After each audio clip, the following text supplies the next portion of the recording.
Hey everybody, how's it going? Thanks for stopping by. Hope you're having a great one. Lots to talk about tonight. Samantha Sider coming in with the super chat saying basically F Cuomo and all of his scandals and all of his awfulness, and I can't agree more. I did a video on it earlier today, and we'll certainly talk a little bit about him. I also want to talk a bit about GameStop and AMC. I called it GameStop by accident, but I guess I'm sort of being intentional there as well. That is those stocks which really captivated a lot of interest, even beyond the traditional investing communities a few weeks ago, have both, at least to some degree, sort of spiked today in the stock exchange. And it's a lot of people are now asking, what's this going to be like? Will you see the same coordinated attack by capital that you saw the first time?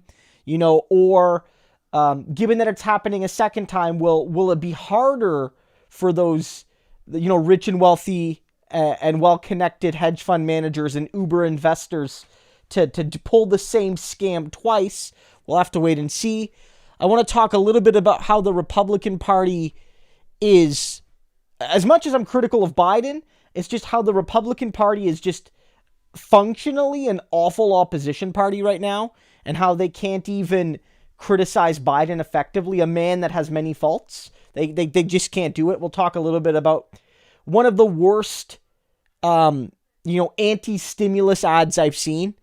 And of course, for Canadians here, and I think just for anybody that's interested in progressive politics, I want to talk about a big vote that happened in Canada today, where basically the federal Liberal government here in Canada blocked a motion by, the left party in Canada, the New Democrats, the Social Democratic Party, basically the Bernie-style party in very simplistic terms. They blocked an effort to give Canada a universal pharmacare program. Because again, as I've explained a lot on this channel, Canada does not really have universal health care. And I think a lot of people in the States don't get that, and they don't necessarily understand how we're still actually fighting for many of the things that other countries in, say, Europe have, and that a lot of Americans assume we have, and that really are essential if you actually want to call your healthcare system like comprehensive. John Bartlett says, I know it's old, but GameStop, mad the GameStop. I know it's old, but GameStop, mad the GameStop. I'm not quite sure I get exactly what you're saying, John. I'm not sure. But thank you for the support. Unless it's like a meme about GameStop from like earlier, I'm not sure. Yeah, so maybe so basically, for those who don't know, the story of the original GameStop AMC spike from a few weeks ago, specifically looking at the map from late January, so about a month ago, maybe 3 weeks ago now, was that with GameStop in particular, but not exclusively, let me bring out the window capture here so we can get a good sense here. So let me pull this up. So as you can see here, this is basically when the stock started to rise. Mad was meant to be made. Well, thanks, John. Yeah. Made the GameStop. Yeah, I mean, look, GameStop as a company has often been fairly criticized for, being hurting local, like the mom and pop game stores that existed before, that a lot of them went out of business, being really stingy when it comes to trade-ins. They've been criticized for trying to fight the resale market in some cases, and they've done sort of store-specific DLC, meaning that like you couldn't even get anything in the game unless you bought it from GameStop. So like if you bought the game on Steam, you couldn't get access to a certain character model because you needed to buy the GameStop version of the game. So there's been a lot of gamer criticism of that company in history. But if you look here, what you can see is, let me just pop this out right here. Let me see.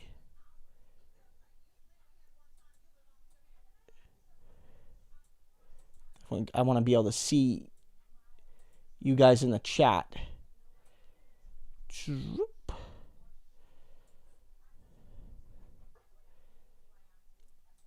Yeah, so as you can see here, the stock was basically stuck sort of all year long. Well, it closed at 91, yeah, but you have to look here at 91.71, but you have to look at the after hours as well. And so for most of the year, it was really, really low for a variety of reasons. The general consensus being more and more people buy video games online now. Why do you need a physical store? But, you know, the company had sort of been transitioning into selling things that you couldn't necessarily just get online. And it started to rise in sort of mid-January. And you can see here, it goes to like the 30s and whatnot. And then it spikes. And right here, during this period, you see something that I've never seen before. Something that I've never seen before in like stock trading. Right? I've never seen it. I've never seen like this effort to basically take a company and prevent its purchasing from one direction and not the other. And so basically what they did during that period was prevent, on some of the biggest trading apps, prevent you from buying the stock, but not from selling it.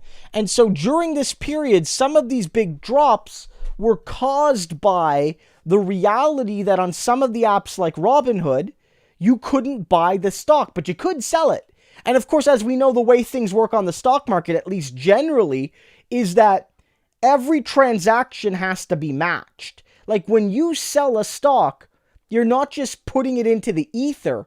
Someone, whether it's another individual or it's a hedge fund or it's a mutual fund or whatever, somebody is buying that on the other end. But if no one can buy from many of the big apps, but everyone can sell from every app, and that means that buyers are lining up at the lower and lower prices on the few apps that could buy it, and we're gobbling it up on the way down. And so people couldn't find enough folks to sell it to. And so what happens then is basically everyone's, okay, I want to sell it at 17. Can't. Can I sell it at 16? I can't. Can I sell it at 15? And that's basically how, and it's driven a lot by algorithms, of course, and automated systems. But that's how like prices on a stock move in real time. Right? And that's what caused this collapse. And sort of what happened, and you could see the same thing with AMC. If you look up AMC right here, let me bring this up. If you look up AMC right here, you could see the same thing on the 6-month window. A very similar thing. The spike wasn't quite as big, and so the decline wasn't quite as big, but you could see a similar thing. A very big, quick spike followed by a large decline because people were prevented from selling or from buying but not selling.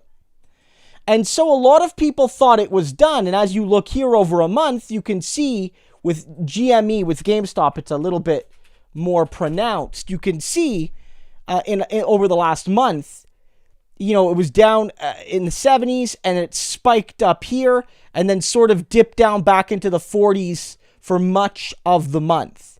And you could see here, as people were noting in the chat, it has recently spiked up to $91, $92, but that doesn't tell the full story because you got to look at the after hours. The after hours matters, right?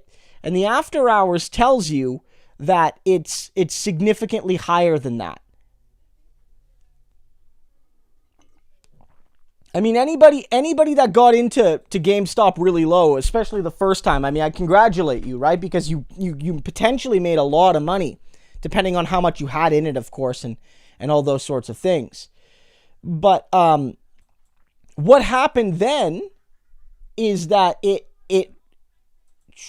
what happened then is that it tanked after the manipulation. But today it started rising again. But I want to show you this because look here. This is today. This is today only. So it doesn't include earlier periods. And you can see it was pretty flat all day, right? In and around the mid to high 40s, the little dotted line being where it closed the day before. And around 3 o'clock or so, it started spiking. Now, when people say it closed at 91.71, that's correct. But this gray line here is the after hours trading. And it's been volatile, but it's actually up $77 in the after hours. So put another way, the stock more than doubled today during regular trading hours. It was 91.71, up about $45, which is about 104%. And then after hours, it went from 80, the 80s or so, kind of closed a little bit below at that point, and is now currently sitting at about 170. But it was as high as like 189, 190 maybe? Was that 190? Yeah, well, in the high 80s. And so it's basically more than tripled again, almost quadrupled. And so that's like, it's an interesting time right now. It's an interesting time to see this, right?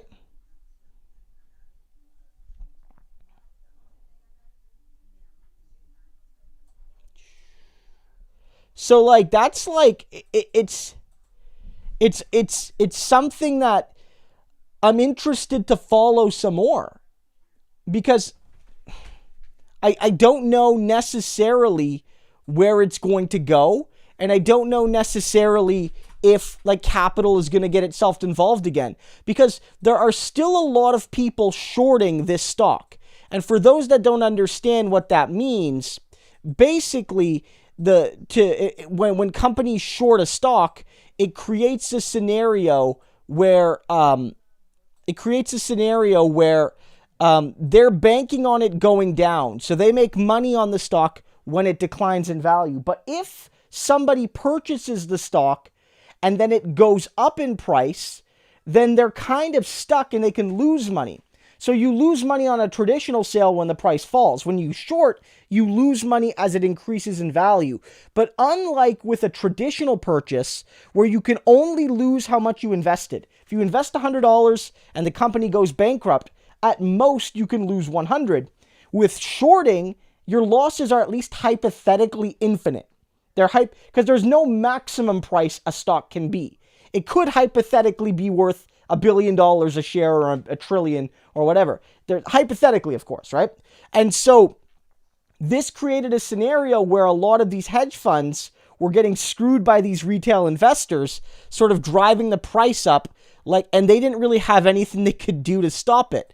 And that was a very important moment, if you will. So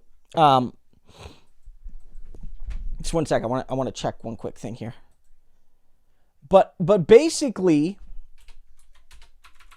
that I'm interested to see if what if they start driving the price up to where it was before?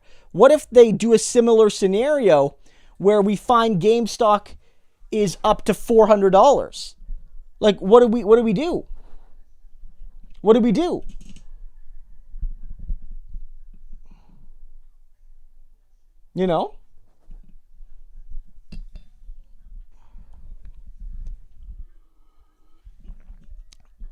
It's I don't know what capital's going to do. I'm not sure. The instinct is they're going to try another scam again, where they're going to prevent people from buying some of these companies to protect shorting investors. But if there's a sense that it's not quite as dire, they might just let it ride. And there's not necessarily the indication that it's the same sort of short squeeze that it was back in late January. So if that means that it might be more of a traditional like pump and dump. Not suggesting that this is an illegal pump and dump, but just in a sense that a bubble's being driven, and it will burst. And if you get caught on the wrong end of it, you'll lose a lot of money.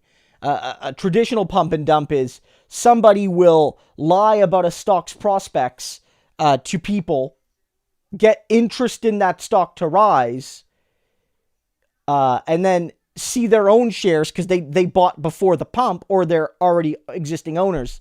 And then when they've done that, they sell. And then when people realize the company's actually not worth what they said it was worth, they dump the shares. So that's something to look forward to as this process moves on. And I'm interested to see what happens there. So one thing I want to kind of focus in now is, again, just how ridiculous the Republican opposition has been to Biden. And this sort of ties in to what John Bartlett said in his super chat there, saying the only legit criticism of Biden is from the left. And I mean, I would agree. I mean, maybe there are legitimate right-wing criticisms of Biden, but frankly, I haven't heard any. It's all been pretty much BS from my perspective, because I'm not actually hearing all that much. So, like, for instance, the graphic I have up on the screen right now, if you see it, it is something posted by Marsha Blackburn. Now, Marsha Blackburn is a Republican senator from Tennessee, and this is her trying to suggest that the bill, the $1.9 trillion stimulus bill, is full of wasted money, right? So look, she puts here, Democrats' COVID relief wish list. And the implication is, okay, the Democrats are calling this a COVID relief bill or a stimulus bill, but in reality, it's a bunch of things unrelated. And so what she says is, oh, there's art museums and library services are getting money, $300 million. She's saying that Pelosi is basically pork barreling her own district, giving her district money to give her more clout, even though Pelosi wins her district with like 80% support every election. She doesn't need to put money in her district to win. And then they throw in Planned Parenthood because they're throwing red meat to the social conservatives, saying that the Democrats are using this as an excuse to invest in services that respect the rights of women, and we as conservatives just can't have that. And like all of this is showing, in a sense, that like they just don't have anything. And finally, $50 million for climate justice, which of course is part of COVID recovery. You want that recovery to be a just and green recovery. And then they say much, much more just with $3, which again means literally nothing. And so if when they add that all up at the bottom, they say 1.9 trillion tax dollars. And that is indeed the proposed size of the Biden stimulus package. But let's look at this. Let's look at this, guys. Let's do a little bit of math. And maybe you guys have done the math with me, or maybe you guys have done the math a little bit. But let's do a little bit of math here.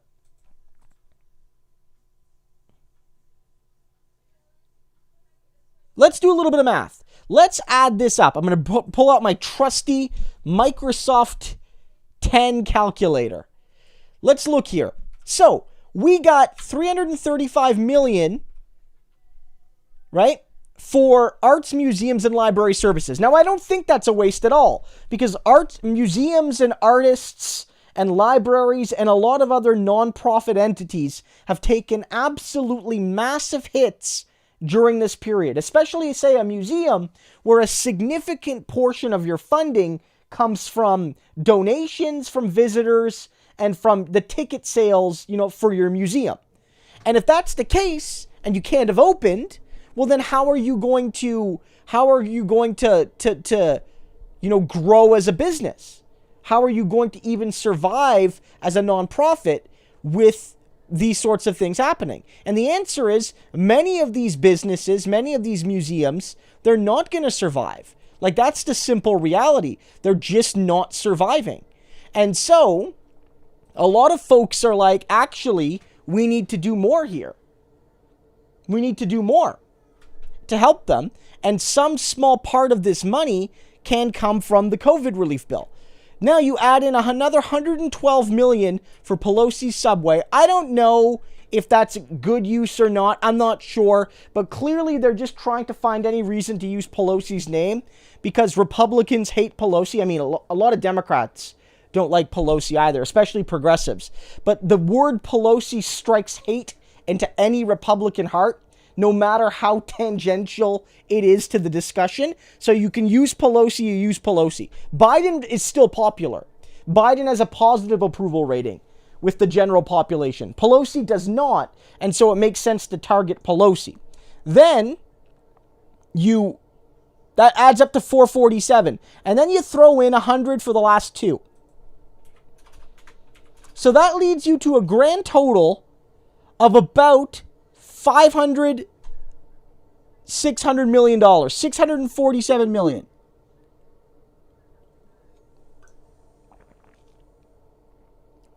Right? $647 million. Wait, did I even add that up right? I think I did. No, I didn't. I'm wrong. No, I'm wrong because I doubled up the 100. $547 million. Yeah, thanks for correcting me. $547 million. Now, if people, needed reminding, because at first I was like, I didn't get how insignificant the numbers were, because you would think they would do a better job of building an attack ad. That is less than $1 billion. Now, $1.9 trillion is 1,900 billion, right? So in essence, even if you made it $1 billion, even if you made it 1 billion, let's just round up for the Republicans. That's 1/1900th of the value, right? So 1 divided by 1,900, right? Or 1,900, or 1 times 1,900. Wait.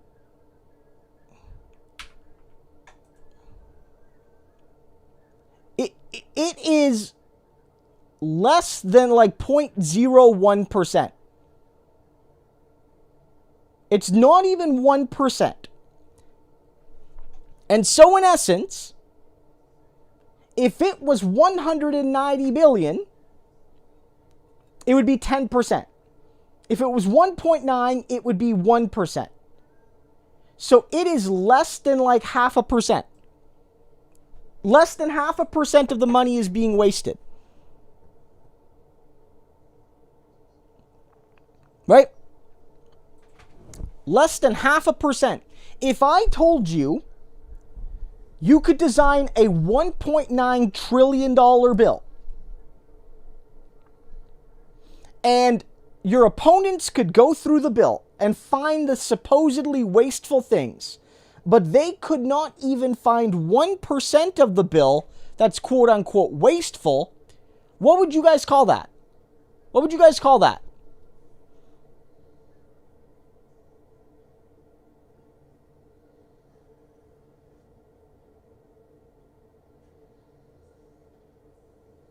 What would you guys call that?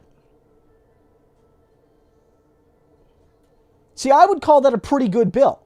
Like, look, there's lots of criticisms to be made of the stimulus package. For instance, I don't think that the $200 bill, the $2,000 check promise is being kept necessarily with the whole, we actually gave you 6 earlier, so now there's the 14. And when you add the 14 to the 2, to the 6, you get 2,000. I don't necessarily buy that, so I think that's a criticism.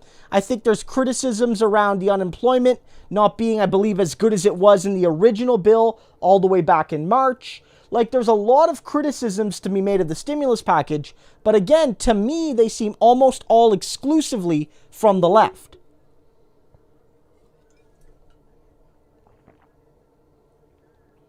Right? And so, like, look, I'm gonna be like honest with people. As much as I'm critical of the bill, Like, I don't see how Republicans can legitimately criticize it. I don't see it.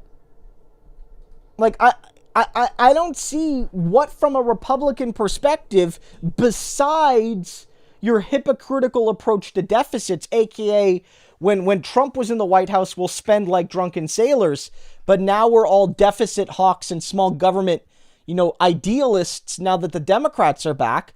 Like, I don't see a reason you can credibly oppose this without looking like a hypocrite. I don't see it. I just don't see it.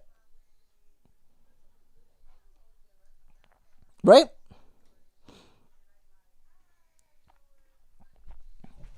Like, I don't see it. And like, the polling has been pretty clear.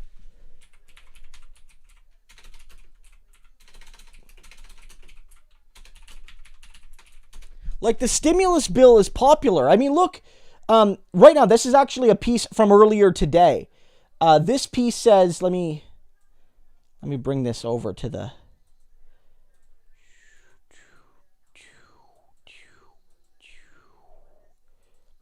Bring this over.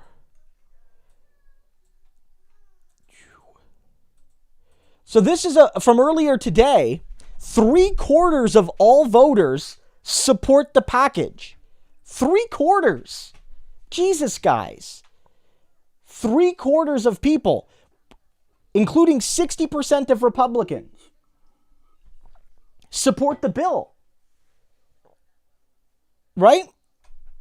New polling, Political Morning Consult found that 76% of all voters, 60% of Republicans support the bill. Guys, when was the last time you saw such a big piece of legislation get that big of support? I mean, the stimulus checks on their own polled well before the election. Like, when you were polling people on these sorts of things before the election, the stimulus checks polled bigger than that. They polled bigger than that, like the $2,000 checks. But the $1.9 trillion package has a lot more things in it, and the more things in something, the more potential you have to lose people. Because like, any one thing could lose somebody, right? And so, to me, it's shocking. And I think one of the reasons is the Republicans haven't been able to mount any sort of logical defense or any functional alternative. And so Biden, look, I'll give Biden credit. He's sort of broken the Republicans a little bit, because Biden is just such a traditional, like, neoliberal white dude in a lot of people's eyes that they just don't buy that he's a left-winger, and he isn't, but they don't buy the Republican lies that he is. And so Republicans cry socialism. They cry socialism, socialism, socialism, socialism. Many of their voters don't buy it, and Biden offers a package, and they love it. Right? So it's 76%, only 17% of Americans say they oppose the package. So there are some people that are undecided. So not only is it like 76%, percentage of people, when you actually add the amount of people that oppose it, it's even smaller, right? And here again is the example here. If you look here, this is, if you look here, all voters, of course, the massive amounts of Democrats support it. Basically, no Democrats oppose it. And if you look at that, look at this. This is crucial here. Check that. 52% of people strongly support it. Strongly support it. And so what that means is a majority of people don't just support it, right? A majority of people don't just support Biden's bill, right? They support it strongly, right? Look at that, a majority. So it's wild to me that Republicans have allowed this, right? Now, there's a lot of things here that maybe because, again, the stimulus checks were popular. the COVID, the unemployment extension was popular. There's a reason why Donald Trump, in his desperate attempt to stay in power, in December, maybe he felt it would help his effort to stay in power, basically promised people $2,000 checks. Like, I get it, but I'm still surprised that it's that strong. And again, this is really showing that, like, the Republican Party has not been able to mount an effective opposition. So when you guys see that ad that I showed you, exactly, independents over 70, when you see that ad, and exactly, raw materials, 70, somewhat support is also support, and it is 100%. But, like, my point is to say that, like, not only is it 3/4 have support, it's a majority strongly support it. So even if you want to excuse those people that are sort of, I only somewhat support it, and some of those people might be, on the fence, they might not support it next week if they change their mind, well, then you still have 52% of the people fully supporting it. It's not working for them. This is why, and you guys, for those who didn't see it, I did a video on this about how Newsmax did a whole segment attacking Joe Biden's dog. Do you guys remember that?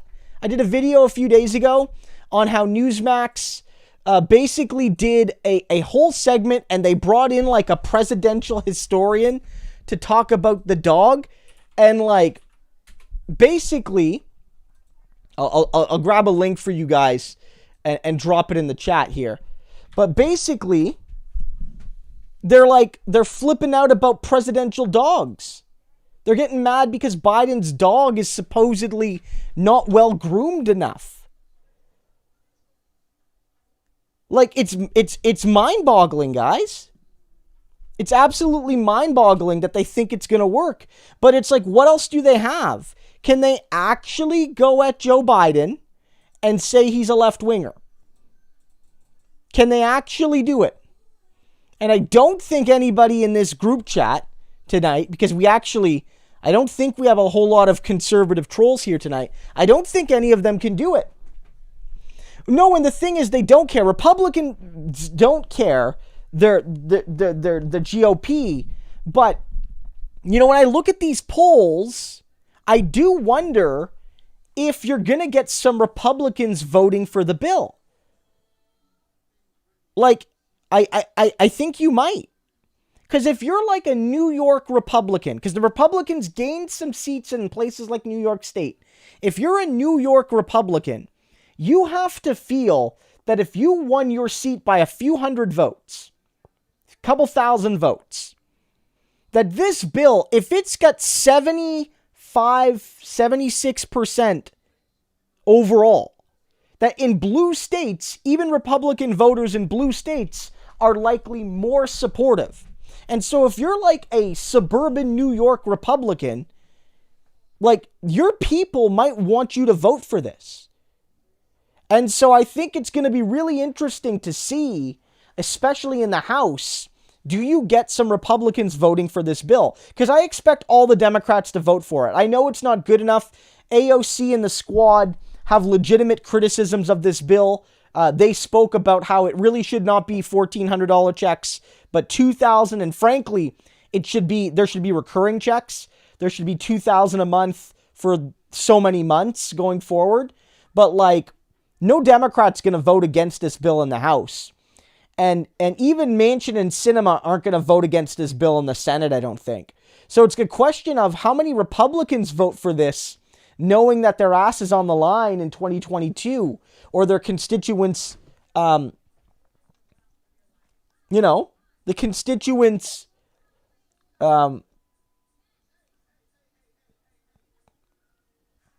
their constituents are going to be mad at them. Russell, I'm curious. When you say you had 20, did you buy that 5960 just recently, or are you holding from the previous rise? Because that's really interesting. You definitely had the diamond hands, if it's the latter. I mean, if it's the former as well, but I'm curious about that. Well, Dan, I think, part of that is federal politics and state politics are different. At the state level, there's very few Republicans. And so I think there are definitely some people that might run as a Democrat at the state level and sit on the right wing of like the Cuomo wing, but might run federally as a Republican. But, you know, there are some New York State Congress seats that flipped red this time. Like, they were really, really close seats that the Democrats eked out in 2018, and they just flipped back again this time, right? There were some seats like that in Florida and in California. You know, again, this is how the Democrats, they were expected to make gains in the House, but ended up losing almost their entire majority because they lost some of these red-blue districts, these purple districts, even in some bluer, you know, states.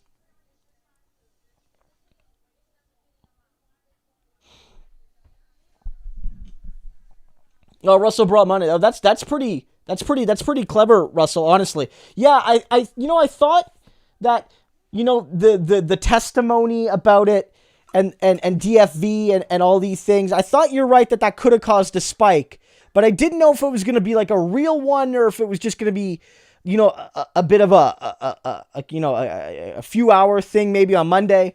So I wasn't even paying attention today. And then I went on Twitter and I saw it trending. I'm like, oh, what happened now? What the hell happened now? Something either really good or really bad happened. And it was very good for those who were holding. So like that's definitely something to look at. Honestly, I don't know how it's going to go, but like, I definitely think you're going to see some Republicans vote for this bill because they're not really in a good position, I think, to do any sort of opposition here. And their counteroffer wasn't very good. I mean, they came up with a $600 million counteroffer that got rid of a lot of the things that make the bill popular or significantly scaled them back. So it's like they're not even, you know, negotiating with Biden. They didn't come out with a bill that cut some of the unpopular things for Republicans and add some new things that Republicans would like. It was like just a traditional like corporate right-wing alternative. And working class Republican voters and middle class Republican voters, like, they're not in that sort of mood right now, right? Like, one of the good things about the Trump era, one of the relatively few things about the Trump era, is that I think it's awoken a certain populism. Now, much of that populism is very dangerous, but the Republican Party is not the party of Mitt Romney or George W. Bush. There is at least some voices in that party that recognize that, like, hey, like, people want higher wages, people want support, and, you know, it's not necessarily boogeyman socialism to give people a stimulus check, right? I'm just gonna grab some water and I'll be right back very quickly.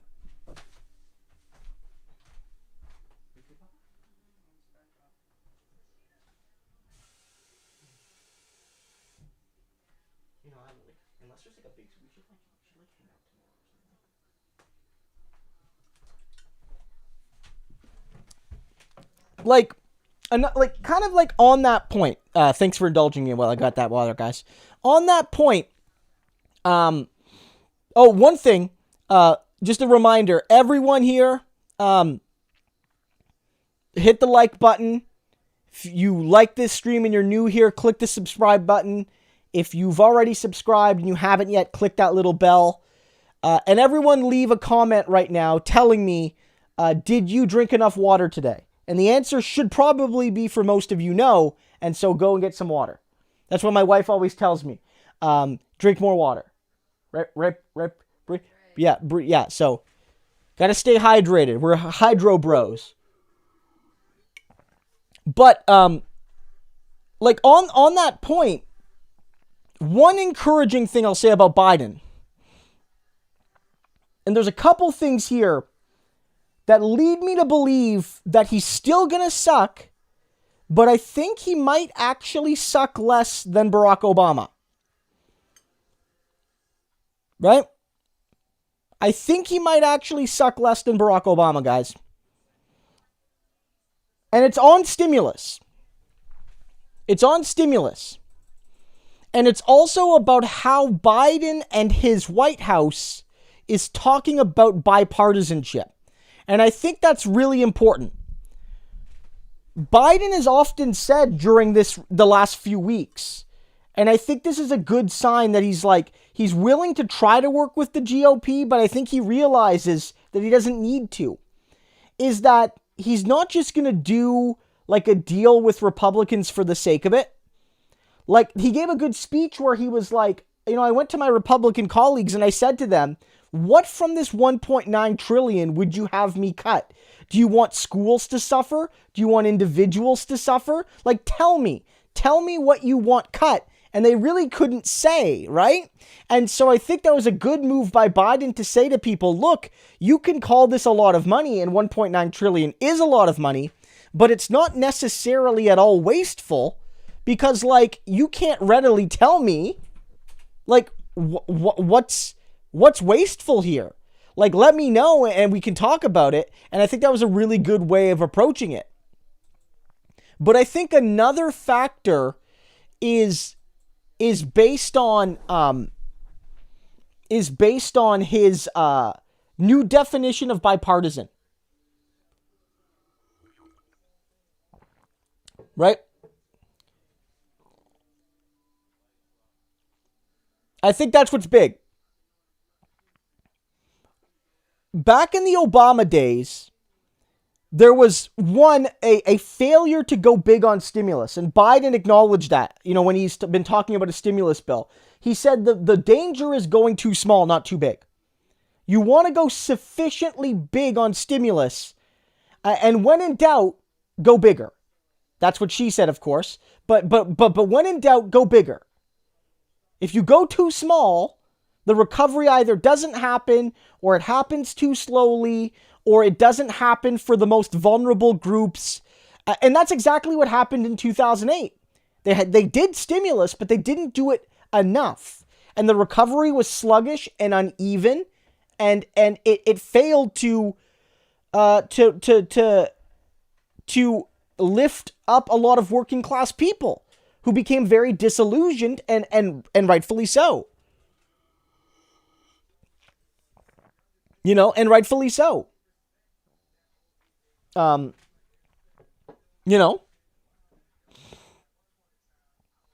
Somebody's saying that I did hear that milk is more hydrating than water. I didn't know that. I mean, no, Brianna, for those, the regular hosts of the show, co-host of the show, Brianna, said, no, that's not true.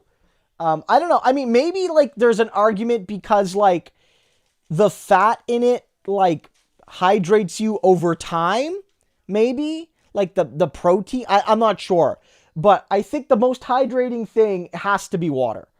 It can't be, or Diet Cokes. Diet Cokes are the elixirs of the gods.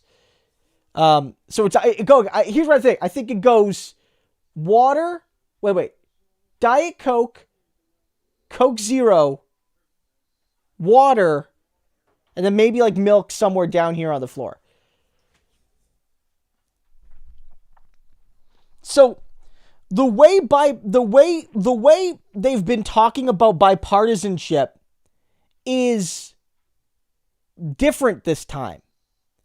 I don't know if you guys have noticed it. Let me see if I can find a good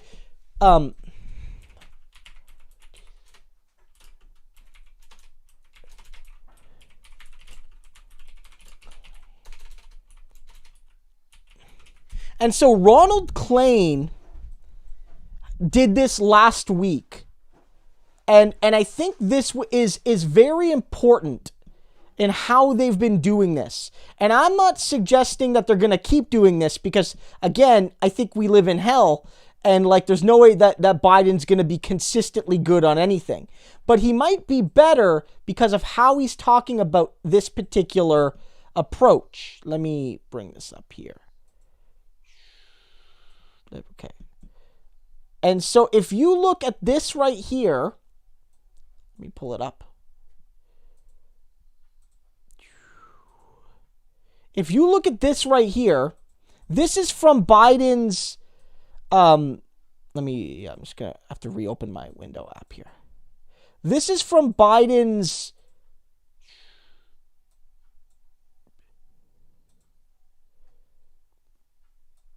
chief of staff, Ronald Klain.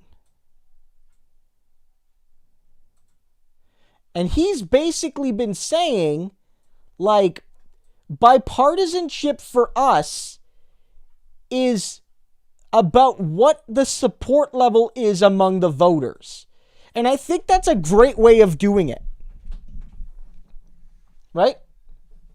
I think that's the way to do it rhetorically. And this is where I think, say, a Bernie Sanders, if he was president, would have done. And I did see I have a couple super chats to answer, of course, but then I did see a question about Bernie I maybe want to get to. Or I forget who asked it. Russell, about primarying. We'll talk a little bit about that. But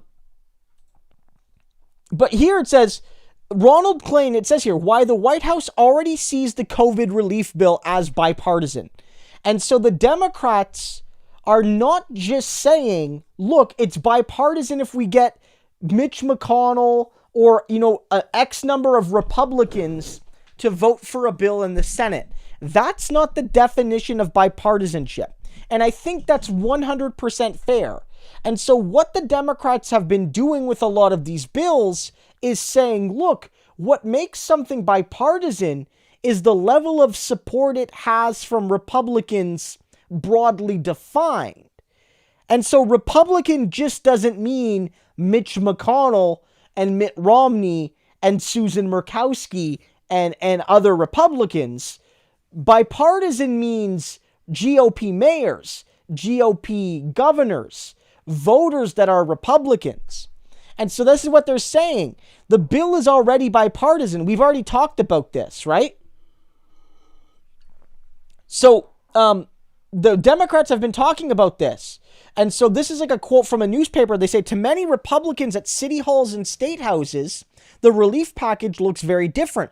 Instead of the blue state bailout decried by GOP lawmakers in Washington, specifically, Republican mayors and governors see why they say they badly need money to keep police on the beat, to prevent battered Main Street businesses from going under, and to help care for the growing ranks of the homeless and the hungry.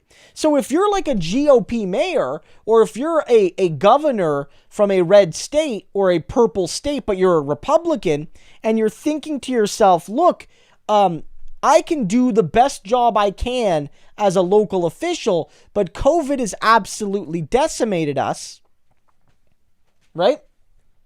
Like, COVID has absolutely decimated us.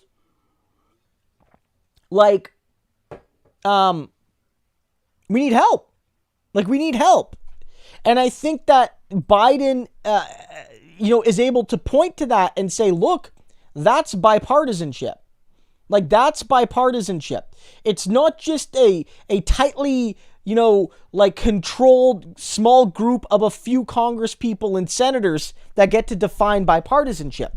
And so it notes here, Ron Klain said here, the report is, it is bipartisan. Right?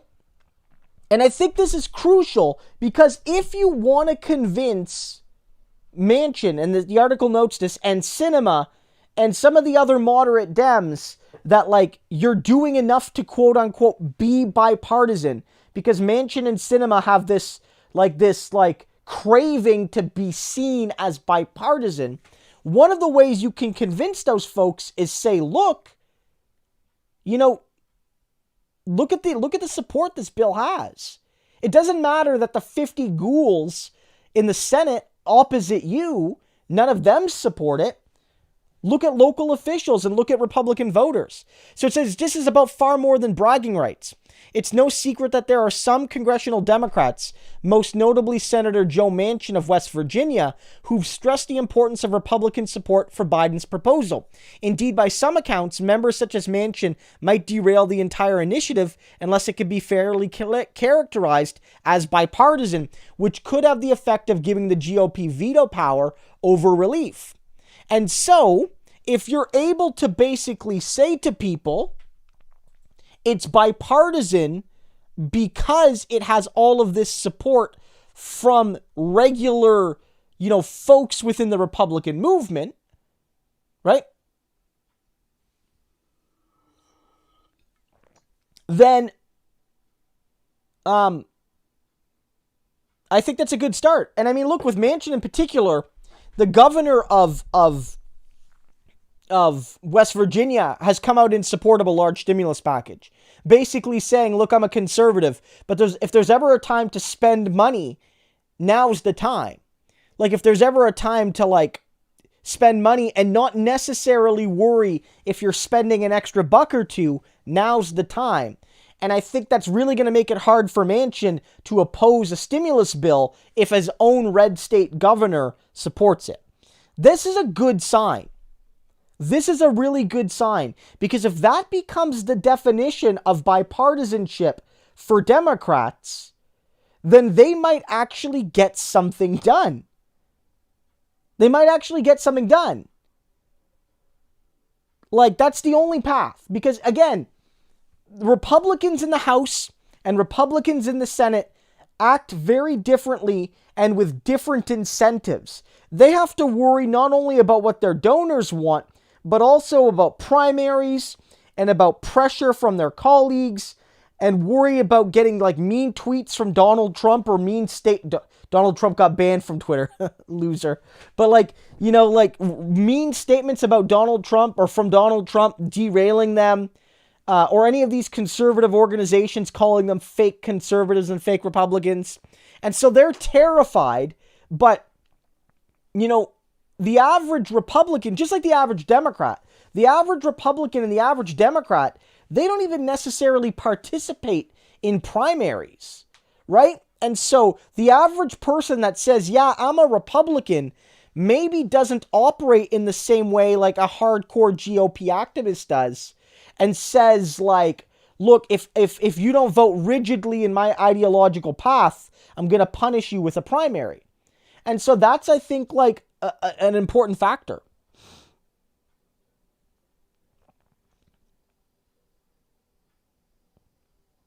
I am trained as a historian, but of politics. I've studied political history, mostly from a Canadian perspective, but for a long time, just because a lot of Canadians know a lot about U.S. politics because we have to. You guys are a massive country, very close to us.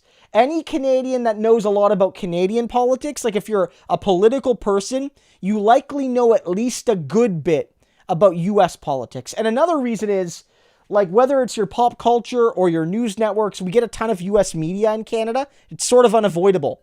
So, we see most of what you see.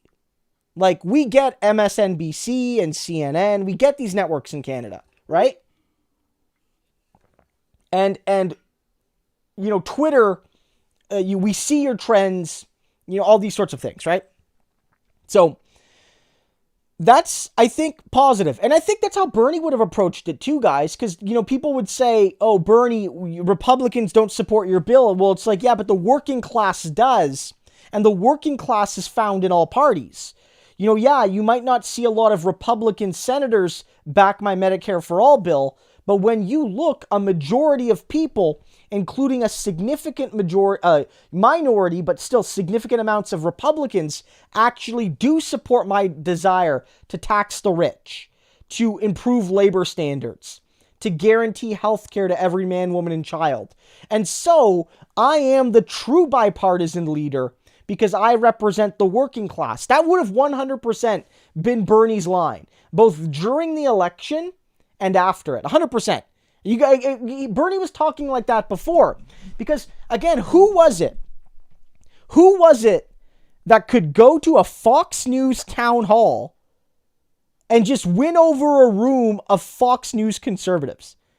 It was Bernie Sanders, the most left-wing candidate running for president, credibly running, since Eugene Debs. Since Eugene Debs, really. And he could go to Fox crowds and win him over. Because fundamentally, he could speak to them on their universal human interest. Good, decent healthcare, futures for their children, an environment that is sustainable and clean, and it doesn't have to pit jobs versus health. These are the things that Bernie did. These are the things he did. And so, look, Biden's not Bernie, but I am encouraged by this new desire, I guess, for lack of a better term, to basically say, look, we're not gonna define bipartisanship by the number of Republican votes in the House of Representatives or in the Senate. We're going to define it by the best way we can understand the broad desires of conservative Americans. And I think that's the way to do it. And so I find that kind of encouraging that that's the approach they've been taking. So maybe I'm a bit naive in thinking that it's actually going to lead to any significant change, but that sometimes like these narrative changes really matter. Sometimes the narrative changes really do matter. Now, somebody was asking, I believe it's Russell Reed's The News, is asking, do you think that Biden's going to be primaried, say by Bernie or anybody else in 2024? And the answer is probably not. I know Russell noted and some others noted that, Bernie was primaried or Bernie mused about primarying Obama back in 2012, but of course it never happened. And likely Bernie realized that it would have been, absolutely a waste of resources and likely would have hurt the left in a lot of ways. And I think ultimately, whether or not Obama deserved to be primaried or not, Bernie made the right decision in not primarying Obama. Look, the reality is that primaries of sitting presidents rarely work and rarely even come close to working. Like the most recent one that sort of almost worked was when Kennedy primaried Jimmy Carter back in for the 1980 election. Carter became president in 76 and then was primaried by Ted Kennedy. And Kennedy did do well, but, he had scandals and things like that. That was the closest someone came to, a primary actually working. Right? You know what I mean?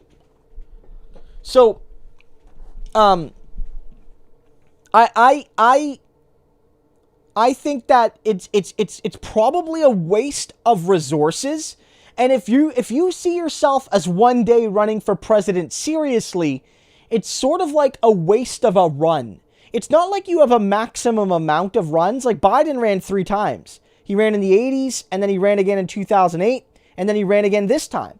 And so for him, 3rd time was the charm. So it's not necessarily the case that you only have 2 runs or 3 runs. But if I'm AOC or even Bernie, I don't think I primary. I don't think I do it. I don't think so. There's other factors with Bernie now as well. Being the chairman of the budget committee is a very important task. And one of the additional difficulties is that if we assume the Senate remains razor thin, it might be difficult to justify primarying a sitting president from your own party and taking yourself away from the Senate where every last vote is needed. So I think that would look really bad. So I don't know if I see that happening, to be honest. I don't know if I see that happening. I think the bigger question is going to be if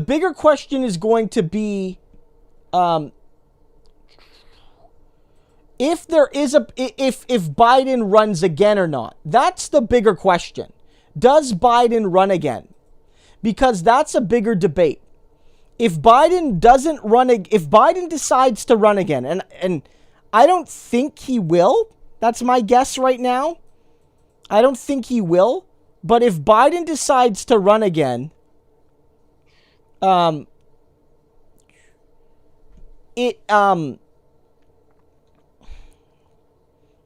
not going to be a primary.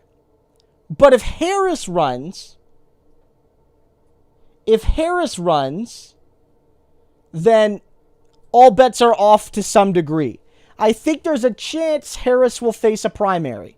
Now, generally, like VPs of a president often sort of get confirmed relatively easily, right? Like Al Gore was Clinton's vice president and ran a primary and absolutely dominated his primary. One person primaried him, and he won literally every state. Every state. He's the only person to ever do that in a contested primary. So, yeah, let's looking this up here. 2000 Democratic primary. In the 2000 Democratic primary, Al Gore got all 56 contests. He won every state. He won every territory. And he won in roughly 75% of the vote compared to Bill Bradley getting about 21% of the vote. So Bill Bradley, he was never really in contention. And the lowest poll here, I think, for Al Gore in this contest was 49%. Right? And that was in a multi-person field. Right? So, whereas I'm almost certain there will not be a primary of Joe Biden if he runs again. There may be somebody that does it, but it'll not be a real primary. Like, people primaried Trump this time. They did. It's just they were protests. They weren't actually really running. They never won more than the 1 or 2 delegates at any individual contest. And so, in essence, Al Gore absolutely dominated. And so, going back to, say, the 1992 Republican or 1988 Republican primary, because I'm interested here.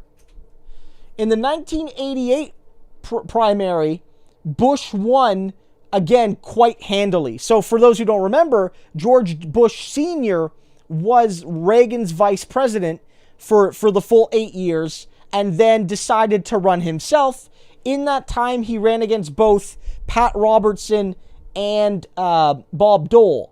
Now, he didn't do quite as well as Al Gore did in terms of contests, but he actually was pretty close because he got about 68% of the vote. And that's in a 3-person contest because Bob Dole got 19 and Pat Robertson got 9. Bob Dole being the guy who ran for the Republicans in 96 and lost to Clinton, and Pat Robertson being the famous evangelical. And so Robertson won 4 contests, Dole won 5, and Bush won 42. And so, in general,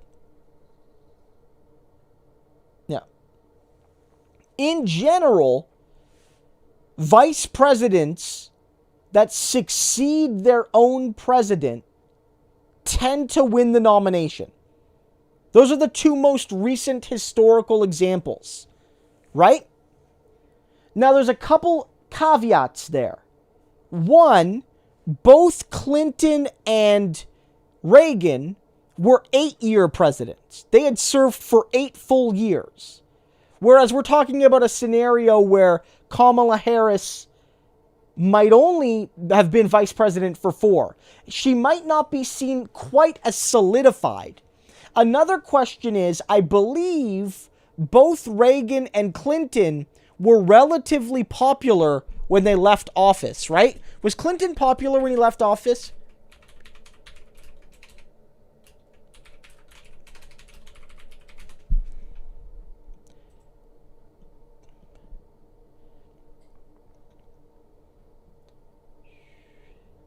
Okay, yes. Yeah, actually, right here. He finished with a Gallup poll approval rating of 65%, higher than that of every other departing president measured since Harry Truman. So both Reagan and Clinton were popular, both in general and with their base. So, if we're talking about a scenario where you've been president for 8 years and your VP has been with you for 8 years and you're popular, it's likely the case that the party is just going to roll the dice again on the next guy or the next gal. That's what they did with Bush, and they won 3 elections in a row for the Republicans, and they did that with Gore, and they almost won. Frankly, they did. I do believe that if that election, if all the votes were accurately counted in Florida and what have you, Gore won that election. So that's what happened. Yeah, Clinton was quite popular. Right? Clinton was quite popular when he left. And so that's a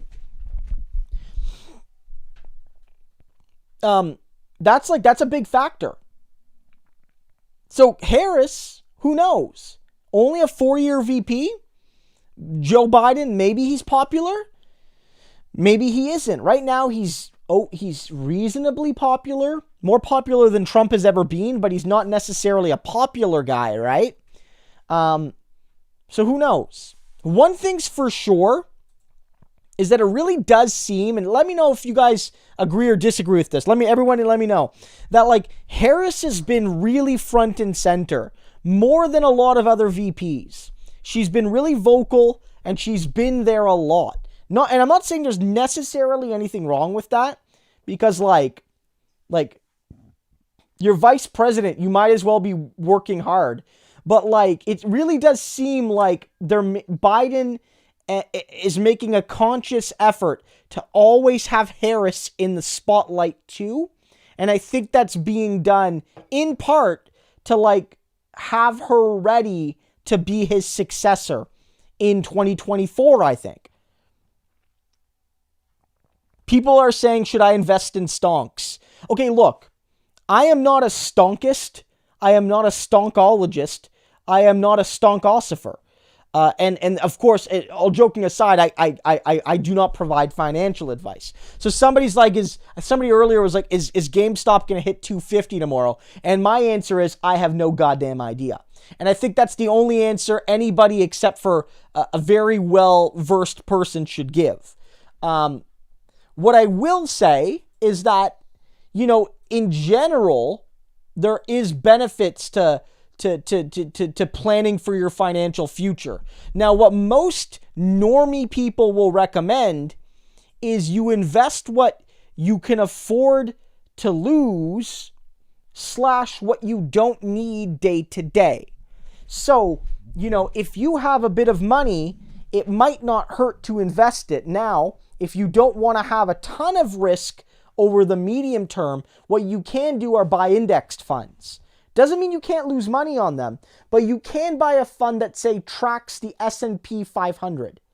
You'll never get uber wealthy off that, but it does mean that your fund will grow if the index of the 500 biggest companies or so grow, right?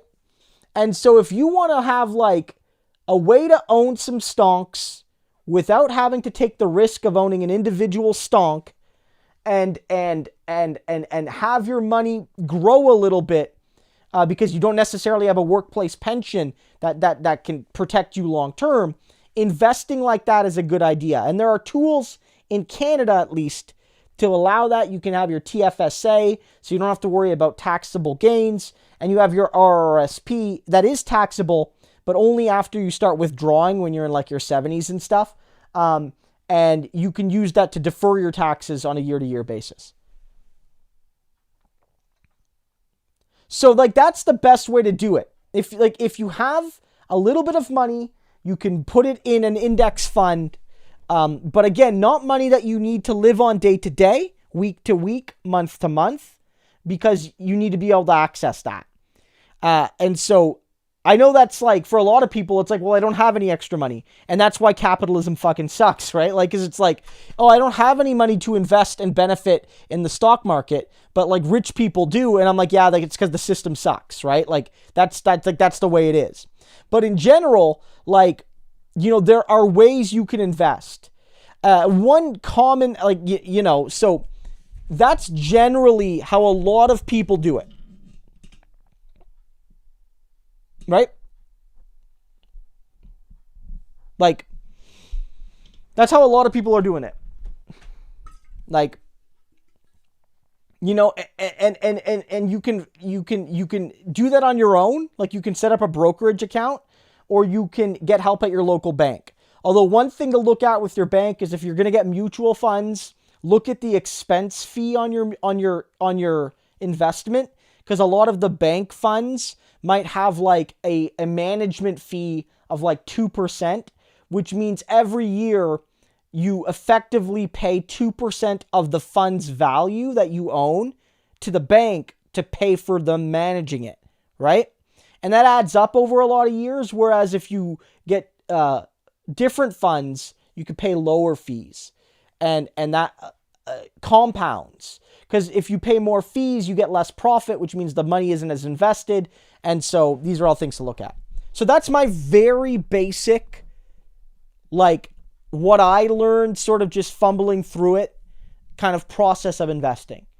Buying individual stocks, even of like very large established companies, is very risky. And you shouldn't do it unless you're comfortable losing that money. Or if you're a long-term investor, that you're comfortable with that money dropping significantly and not needing it for 5 years or 10 years or 20 years. Things like that. It doesn't necessarily need to grow right away, but like, I don't need that money for 30 years, so I can invest it and sort of like, let it grow.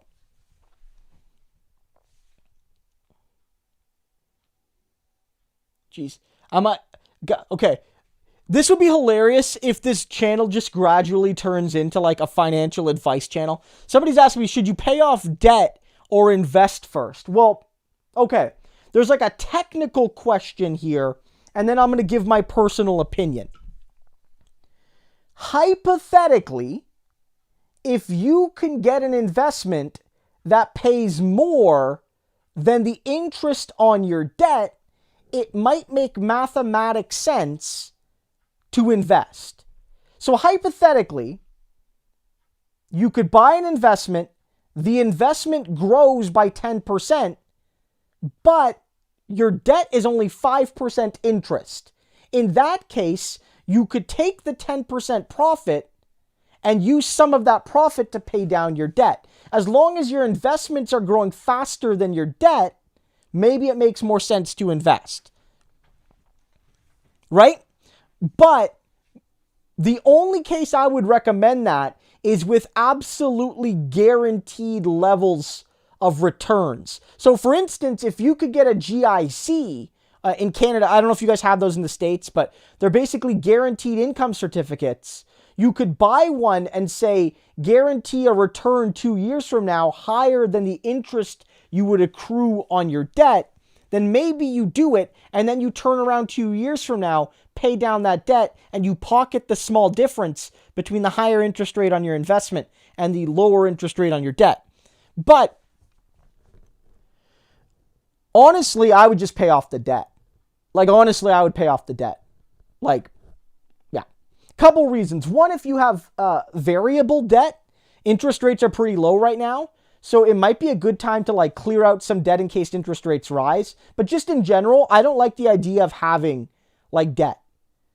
Like, I feel like it's like a burden on you. Like, I understand like you might miss out on investing, but like I would pay down my debt. Like personally, just from like a personal psychology, I would prioritize paying down debt more than investing.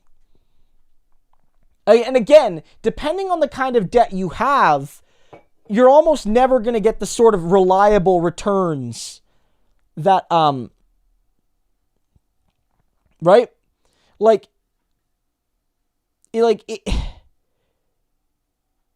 like,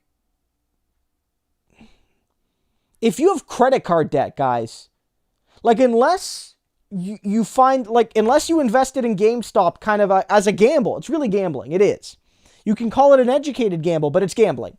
Unless you invested, like, your money and you doubled it on the stock market in a ridiculous trade, you're almost never going to invest quickly enough to pay off some things like credit card debt. If your credit card debt is like 15%, 20% a year, you're not going to make that up in the stock market. You're not going to reliably get 20% returns unless you're gambling, right?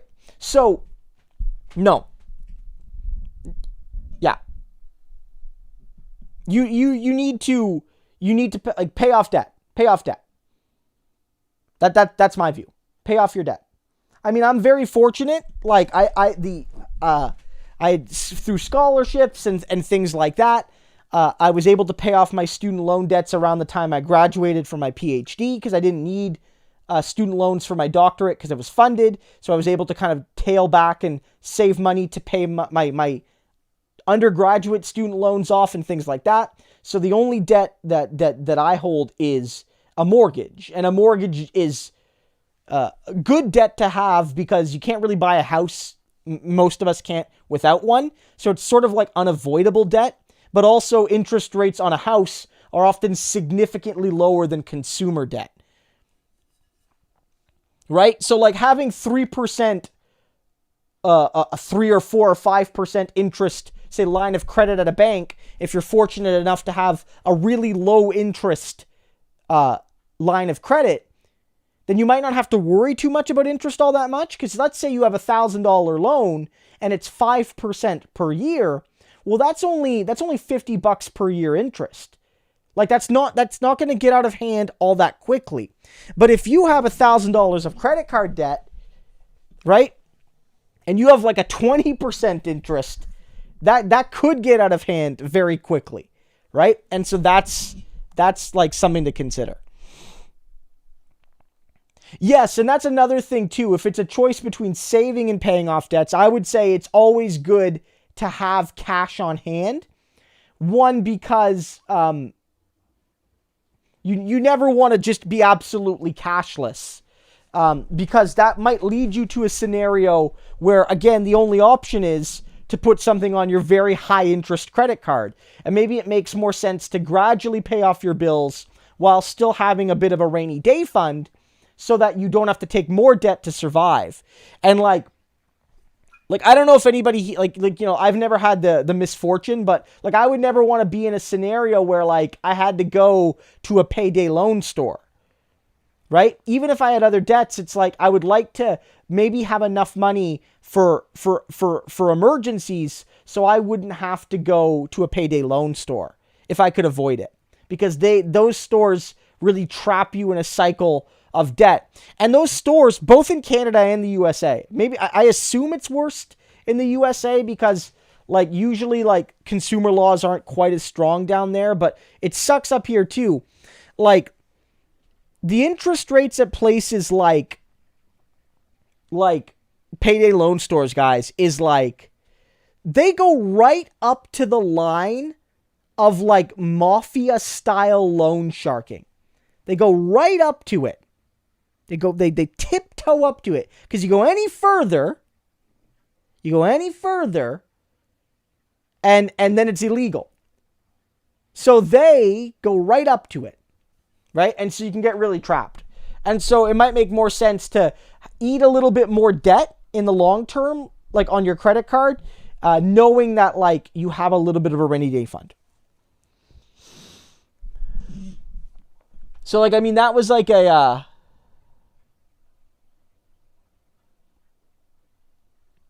well, yeah, exactly. All right. One of the...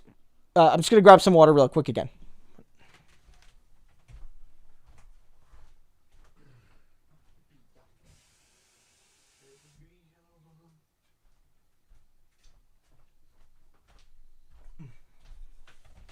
Again, one of the real challenges with these sorts of things, and this is another reason why I would say save when you can, is that our society is basically designed to punish people without money.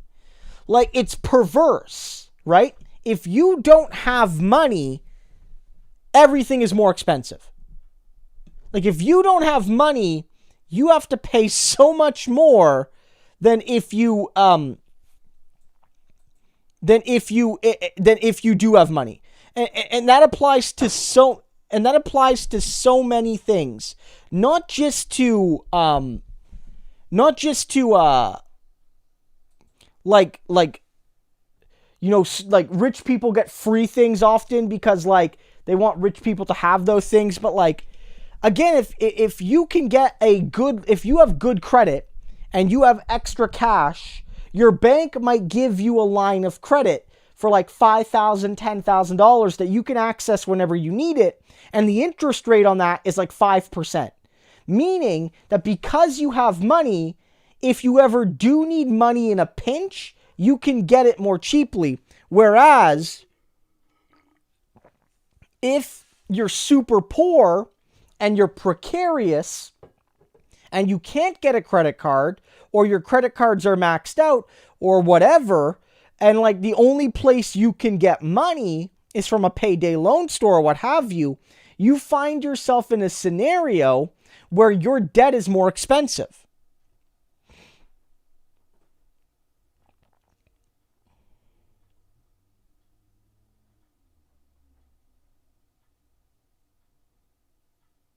Yeah, it's expensive to be poor.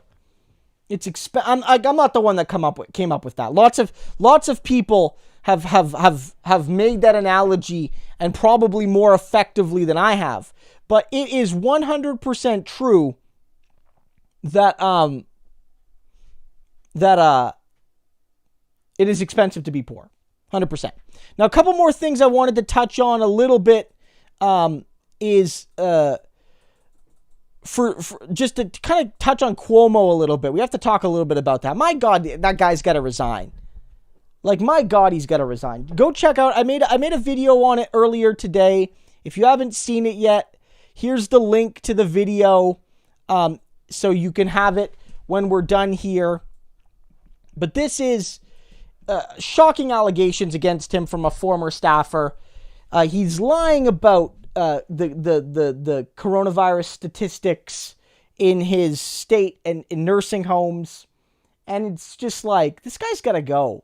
Like, and the media has to really look itself in the goddamn mirror about how they gave Cuomo just the absolute bootlicking like coverage in the early part of this crisis. Like, you guys all know what I'm talking about. That early on in COVID, he got so much unceasing positive coverage. And not just from any one source, but from a whole bunch of them. So it's not any one source's fault. But he got so much positive coverage, even as his state had really high numbers, and even as he was cutting healthcare budgets in New York, and even as he was giving immunity and corporate immunity to a lot of the companies that ran the private nursing homes in his state, doing all of these things, and it was all being ignored by like most of the mainstream media, except a lot of left sources, right? And then, lo and behold, it turns out that he's actually doing a terrible job. And he's lying about it to cover it up. Well, yeah, it's like Biden saying he was the gold standard. And no, that's not true. It's not true at all. Right? Now, to be fair, Cuomo was lying.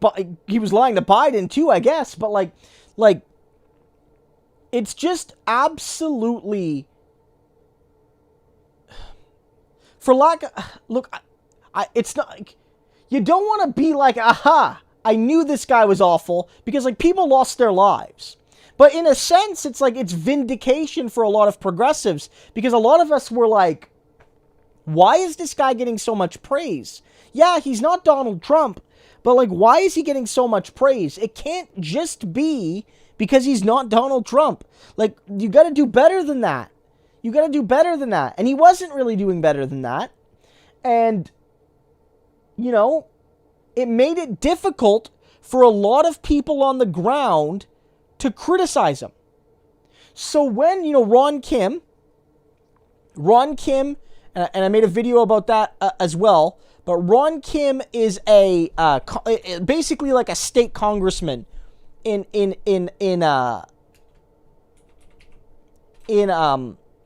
York State. And so Ron Kim basically blew the whistle on Cuomo to some degree, saying like, look, you're not doing enough to protect the elderly. Our nursing homes are not safe enough for the elderly and for the vulnerable. And like, I know you're getting all this praise, but like, you're failing the people that I represent at the state level. And he's getting like threatening phone calls, and he needs a goddamn lawyer. And it's like, Cuomo is like, it's like, look, I don't want to feed into, look, as a fellow Southern European, maybe I can have some credence, but it's like, Cuomo, he's like sounding like a goddamn mafia don. Right? Like, it's like he's like legitimizing all the stereotypes of Italian people. Like, you know what I mean? He's calling people, hey, you better not mess with me or I'm gonna break your legs. You know what I mean? Like, or Mr. Cuomo sent me. We're gonna make you sleep with the fishies if you don't stop, mocking COVID statistics or stop telling the truth. And then, like, all of this. And then, of course, connected to that is what Lindsey Boylan talked about today, which is that Cuomo fundamentally mistreats women, not just her, but other women working in his sphere in the New York State government. Right? Like, all of this is just so predictable. Like, this guy was built up as like this hero, and like won an Emmy. He won a goddamn Emmy. He won like an Emmy for his COVID news conferences or whatever, and wrote a book about how he's this great hero. Right? And like, it turns out he was actually one of the main villains. One of the main villains in this whole sordid affair was him.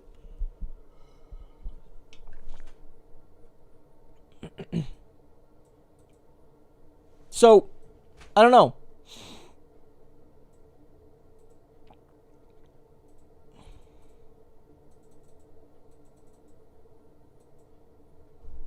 Yeah, and as some people are noting, his brother helped. Yes, of course. And again, look, it's not just Chris Cuomo's fault. Like, don't get me wrong. Like, look, there's a lot of that was bad that they let him interview the brothers interview each other. But like, look, it's not just Chris Cuomo's fault. But like, Chris Cuomo, for those who don't know, is a CNN primetime show host, one of the bigger names at CNN. And during the earlier part of this crisis, he was doing like all these interviews with his brother, and they were like palling around and joking around and stuff. And it gave Cuomo not only these favorable interviews, but also gave him this like jovial image. Like, here's this guy that's going through this really tough time, but he's doing his best to like, have a positive, fun image. And it both made him look better, but also humanized Andrew Cuomo. And yeah, there was no consequences for that. He was getting like frequent, what was it, weekly almost, like interviews with his brother on CNN primetime. Yeah. Well, it's like Joseph Mangano says, last time I checked, Cuomo's favorability rating was still at 57. Shaking my head. I mean, I don't know how, when that was updated. Joseph, thank you again for the support. I don't know when that was updated, to be fair. So for all I know, like, it's gone down. But yeah, it wouldn't surprise me because, one, a lot of these stories are just starting to break through. And two, it's like a lot of these stories don't get nearly the coverage that his positive coverage got earlier in the crisis. Right? So unless you like follow right-wing media, which of course has a vested interest in attacking Democrats, or you follow left-wing media because it actually criticizes Democrats and Republicans, then you might not see too much on Cuomo. You might not see too much on it. But one thing to note is that some of these more recent stories have been picked up by the New York Times. So the New York Times did pick up the nursing home cover-up. It did pick up the Ron Kim stuff. It did pick up today the Lindsey Boylan story. So there might be a growing realization in like the New York Democratic system, because the majority of New Yorkers vote Democrat, that this guy is becoming more and more of a liability. Like, look, the one solace I think here is that this has really sunk him for 2024, I think. I think this likely makes it really hard for him to run in 2024.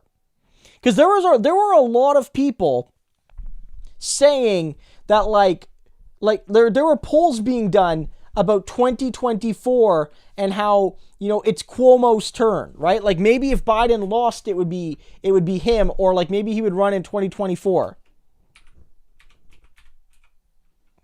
Let me see if I can find.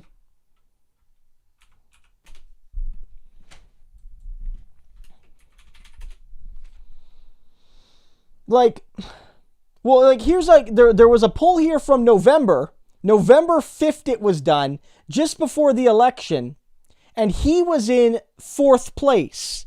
Michelle Obama was in 1st. Now, I don't think that Michelle Obama wants to run. Harris was in 2nd. Buttigieg and Cuomo were in 3rd and 4th, and then AOC right behind them. So despite not being like a national figure, he was like right up there on the list, right? And so I don't know where the most recent poll is, if they've been doing polls of the Democratic primary, but I have to think that a lot of this has sort of sunk Cuomo.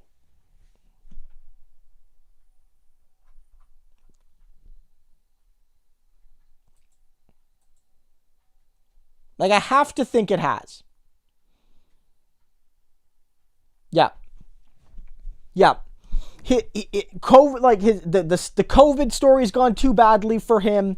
All these sorts of things. But going back to that point, I definitely think that if Harris, look, here's what I think the likely scenario is. I personally do think that Biden's going to step aside after one term. That's my instinct. I don't know when he's going to announce that, frankly, but I think that's my instinct, that he's going to step aside at some point, before the election, and basically say, I ran to stop Donald Trump and to help this country through COVID. I did those things. I did my job. It's time for a new generation. And I support that new generation coming through and changing things. And I can think of no one better than Kamala Harris. And I am endorsing her to be the next nominee and the next president. That's what I think might happen. If that happens, Harris is going to be a very, very strong favorite, as I noted earlier. But I think an added effect is no one from the party establishment would challenge that. I think that if that happens, no one from the non-left wing, or maybe very, very, very the Manchin wing, no one outside of those two groups is going to dare challenge that coronation. So Pete Buttigieg, I fucking hate Buttigieg so much. Buttigieg definitely wants to be president, but he wouldn't primary Kamala Harris. He wouldn't do it. He might actually want to be her VP, which would just be the worst. But she no one from that neoliberal wing would challenge Kamala Harris in a primary. No one would. They would just accept it, because it would be it was the party decided that. And that would be the accepted. The only challenge you would get is maybe a left winger. Maybe a left winger would rise up and challenge her on to write a campaign on raising awareness on left issues. So I don't know. That is one good solace though, is that I think this has sunk Cuomo for president. I have a feeling now that if if these stories, like the nursing home story and this Lindsey Boylan story, hadn't have come out, this guy definitely would have been making a credible run for president. 100%. 100%. Because it's like, look, at some point, it's like, it's easier to discard people. Like, look, let's be real. Because I've talked about it a lot on this channel. I didn't ignore the story. Like, you know, like a lot of Biden supporters ignored the story, but I never ignored it. We talked a lot about Tara Reade on this channel and what Biden did to that lady. And how it was deeply inappropriate. But like the reality is, like, at some point, given when that story broke, people just ignored it because partisan politics mattered more than Me Too in that moment. But there are times where it's easier to make political decisions. And this is where cynicism comes in. If that story by Tara Reade broke in the same way it did back in January, I don't think Biden survives. I think the party still tries to find someone to stop Bernie, but likely they're like, oh God, this is a bad story and we don't want to deal with it. But by the time it broke, it was too late. It was officially Bernie versus Biden, and no matter what, Biden was going to win. And actually, it really started to break after Super Tuesday when Biden had started to build a delegate lead and these sorts of things, right? So, you know, Cuomo could be sunk now because of this, because you don't actually have to risk anything to bury him. Whereas you would have had to risk something to bury Biden. No, 100%, David. You're 100% right. Kamala Harris isn't necessarily young, although I will say that relative to some, like the last few people to run for president have actually all been quite elderly, right? Like in the most recent election, you had two men in their 70s, and the only other guy that had a chance to win it really was Bernie Sanders, who's even older than Biden. And going back to 2016, Trump and Hillary were both in their early 70s, and the only other guy that really had a chance to win it really was probably Bernie, and he was, you know, he was older, a few years older than those people. He was in his mid 70s at that point. And then going, you know, that in the last few cycles, it really has been older candidates. So Harris would be, I think, a fairly typical age for a starting president. Older than Obama and Bush and Clinton, but younger than Trump and Biden. And crazy as it is, I mean, she's basically the average age of the senator. Like, average age senator.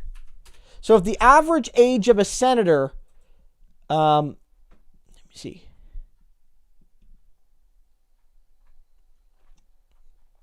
Where is this? When is this data? Let me see if I can find this.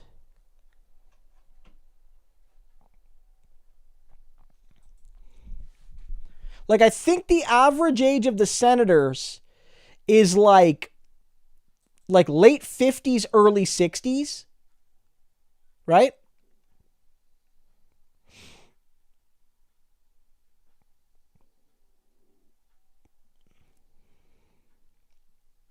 So, like, Harris isn't that old, but yeah, she's not young either. But yeah, you're right. Like, that's the point. You know, Harris would be like coronated in that sense. And I don't think there'd be many challenges to her. I know that sucks because it kind of means like the left won't really have an opportunity to really to take the presidency in 2024, but that's just like what history shows.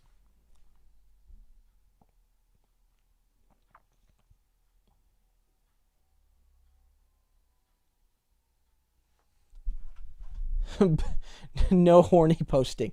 Yeah, Kamala, yeah, I mean, look, like, to be honest, she doesn't necessarily show her age all that much. I would, if I saw Kamala Harris, I would say she was younger than 56, 100%. I would definitely say that. I would say she would probably be in her late 40s, early 50s, probably leaning towards late 40s. Yeah, Kamala Harris is currently 56, so she'd be about 60 when she became president, if she did. And yeah, would she be is she a Gen Xer? Yeah, when is the official end of the baby boom? Let me look this up.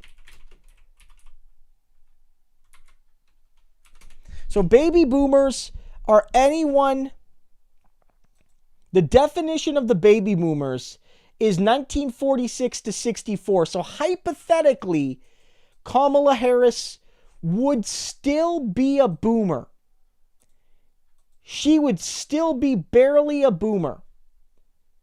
So she wouldn't quite be Gen X. And so it's likely the case, like, you know, if, like, the closest we came to a Gen X president, I guess, might have been Ted Cruz. Because Ted Cruz was the runner-up for the Republicans last time, and Ted Cruz is born in 1970. So Ted Cruz is only 50. Ted Cruz is Gen X.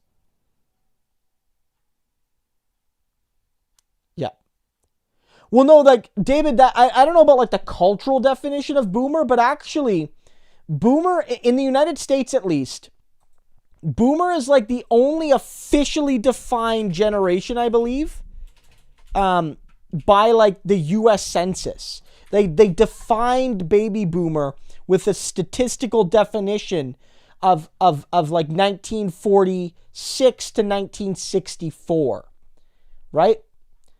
Now, Gen X is typically defined as the early to mid 1960s to the late to the early 1980s. So it's a bit different. There's some overlap, but in general, people define Gen X as 65 to 80, millennials 81 to 96, Zoomers 97 to 2012, and Generation Alpha, roughly, you know, the kids born in the last 10 years or so. And so, not all the generations are of the same length, right? Like, the modern generations seem to be shorter. I don't know why. Like, for instance, the boomer generation is 18 years long, but the millennial generation and the Gen X generation is only about 15 years long.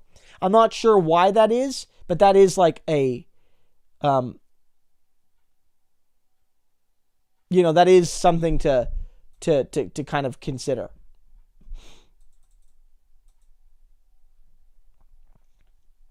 So somebody is saying that they uncanceled young Pharaoh. People wanting to know.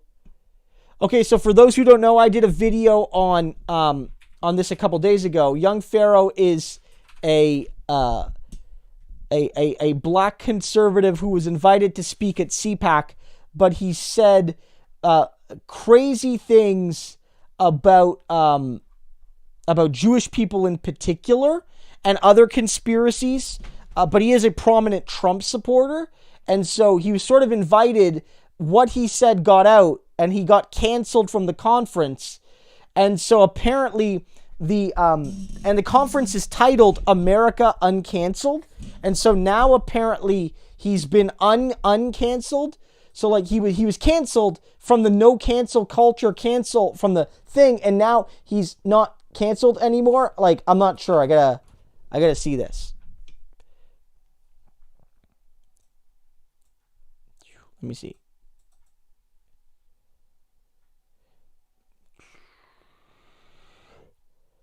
Okay, I'm not necessarily seeing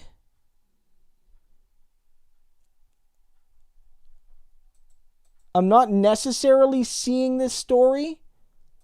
Let me just double check. Because I definitely covered him and like just sharing like absolutely crazy things. And my argument was, of course, not that they were wrong to cancel him, but that they were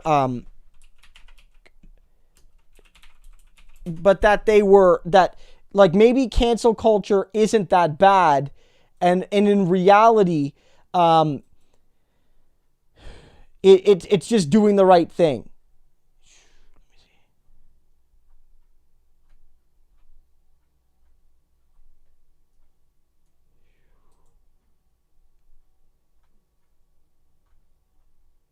So,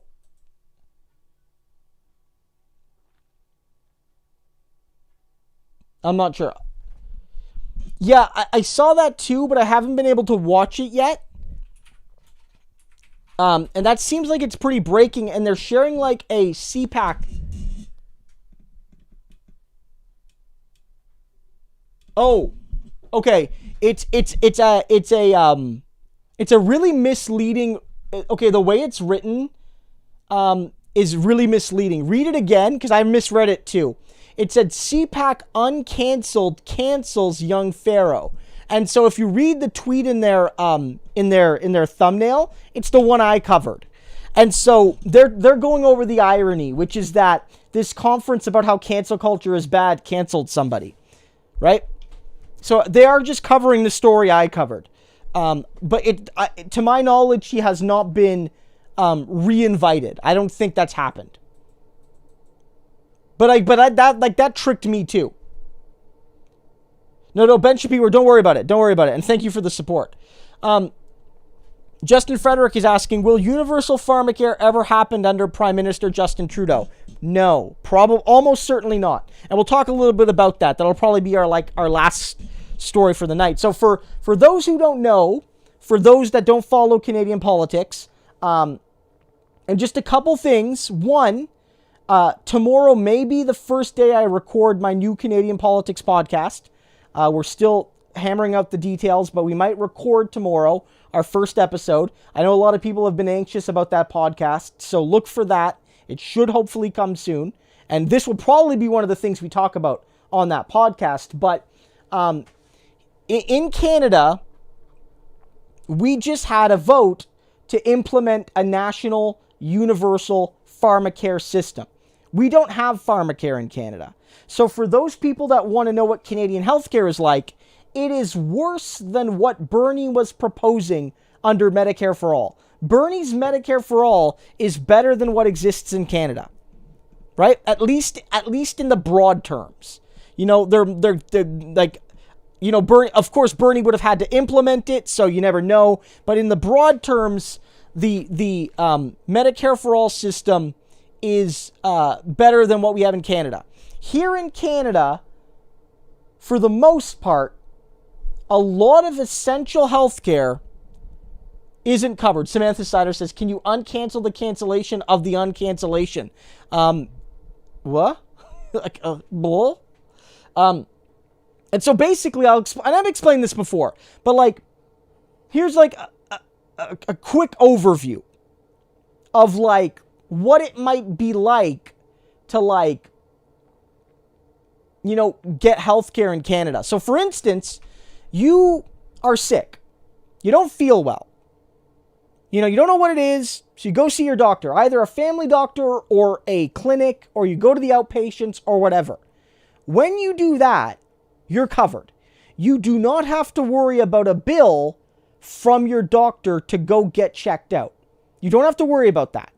You also, for a lot of essential surgeries and things like that, don't have to worry. So for instance, you don't have to worry about paying to go to the hospital to have a baby. Now, in certain cases, if you want like a private room or certain perks like that, you might have to pay a fee at the hospital, but like you won't be charged for having to have a baby at the hospital. But there's a lot of things that aren't covered, right? So for instance, you go to the doctor. I'm not sure where it's going to be, Christopher. I assume we're going to have it just wherever podcasts are found. Like in wherever podcasts are found, we will try to have it in those venues. And we'll likely, you know, find a way to make it as accessible as possible. We're going to probably set up a Patreon specifically for it, because it's me and another creator. We might do the, you know, $5 type Patreon, one episode free, one episode not. But maybe we'll look at trying to make it more accessible and finding a way to encourage Patreon through other means. We have to talk about that. That's a long ways away. But like, these are things we want to discuss. But in general, you go to Canada, or you're in Canada, you're a Canadian citizen, you go to your doctor, you say, I don't feel well. The doctor's like, okay, you have a infection. You need this medication. They write you a prescription, but if you don't have the money, you can't get the prescription in most parts of Canada. Now, Quebec has something of a pharmacare program in certain places in the country. In certain places of the country, you have programs for very young people or very old people, but not always, and with a lot of patchworks. And so for the most part, if you don't have workplace dental care or pharmacare or eye care or physio or occupational therapy coverage through your job, you can't get that health care unless you have the cash to pay out of pocket. And so the NDP said, look, the biggest one of these is pharmacare. The other ones are important, but pharmacare is the biggest one. It affects the most people, and some medicines are so expensive that people literally choose to go without essential life-saving medications because they can't choose between medicine and rent, or medicine and food, or medicine and keeping the lights on. And these sorts of choices that millions of Canadians have to make. Millions of Canadians have to make. Right? And so the NDP put forward a pharmacare program, and the Liberals and Conservatives and Bloc, the Bloc being the Quebec Nationalist Party, they all voted against it. Now, a couple Liberals voted for it, one Conservative voted for it, but we're talking about 3 MPs out of a couple hundred. Basically, those parties united against it. The NDP, the party of the left in Canada, it was their bill, so they voted for it. The Green Party, to their credit, they voted for it as well. A couple independents like Wilson Raybould voted for it. And that's that, right? And it's very frustrating because the Liberals will do this thing where they will run on something like pharmacare. They ran on pharmacare in the 1990s. As early as 1993 or 1997, they were running on pharmacare. And they never implemented it. And in this most recent election, Justin Trudeau ran on pharmacare. He said we're going to build a national, universal pharmacare program. That's what he said. And it's a minority government, and that basically means that no one party controls parliament on their own. They need the support of at least one other party to govern. So it's like if there was 3 parties in the Senate, and like one party had 40 seats, one party had 20, one party had 40 seats, one party had 30 seats, and one party had 30 seats. The party with 40 couldn't govern on its own. It would need to find some way to get support from at least 10, 20 other senators from the other 2 parties to make it work. Same thing here, basically. Trudeau needed that support, and the NDP was willing to give it to him. And so the Liberals, when in power, they'll say, oh, we can't do this because of jurisdictions. Because they'll say, oh, it's the provinces. The provinces have to administer healthcare, even though we've already done this in Canada.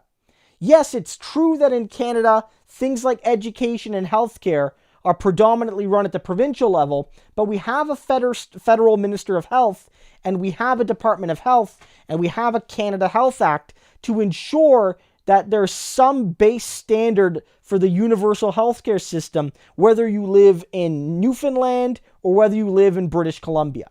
I don't know if that's the same, because I'm angled here. I might have done east and west wrong. Whether you live in any part of Canada, there's should be a baseline. There are some things that provinces offer that others don't, but there needs to be a certain baseline coverage within the universal system, right? That's the deal. And so the NDP was like, let's do that, but for pharmacare. And the Liberals voted against it, arguing that it violates the jurisdiction, but it doesn't, because it's all about starting the process to set up pharmacare. And let's be real. if Justin Trudeau was being honest about this, if Trudeau was being honest about setting up a healthcare plan, but the NDP was going about it the wrong way, where is his plan? Where is Justin Trudeau's pharmacare plan? Where is it? It's not like he's setting one up and then the NDP jumps in with their own bill and Trudeau's like, okay, fine, but like, I think my bill is a better bill, so I'm going to vote against this one. That's like a reasonable disagreement. Like, there's two different healthcare paths and there's two different pieces of legislation, but Trudeau is not meaningfully moving towards pharmacare. Right? He is not reasonably moving towards pharmacare. Oh, Benjamin, if you want to maybe not be a Trudeau stan, read my book. I'm not trying to be like a douche, but like, I wrote a book on Trudeau, literally. If you're like new to the channel, but I wrote a book. I literally wrote the book on Trudeau. This is The Constant Liberal by some guy named Christo Aivalis. I wrote the book. It's a left-wing criticism of Pierre Trudeau and his politics. Yeah, from like 1945. From like 1945 until his passing really in 2000, but mostly until he retires from being prime minister in 1984 or so. The bulk of the coverage is from like 45 to 84. And it's a left-wing criticism of Trudeau. So you might be less of a stan for him if you read that book. But in any case, yeah, you're right. It was under the Liberals, not so much under Trudeau, but actually Pearson, where like the movement towards building a national healthcare system happened. Now, of course, there was a lot of pressure from the NDP minority, but they set it up. They set up a national healthcare system. And so all the NDP was saying is like, look, this is a time, right? This is a time to do the same thing. This is an opportunity here. There's an opportunity here to really expand our healthcare system.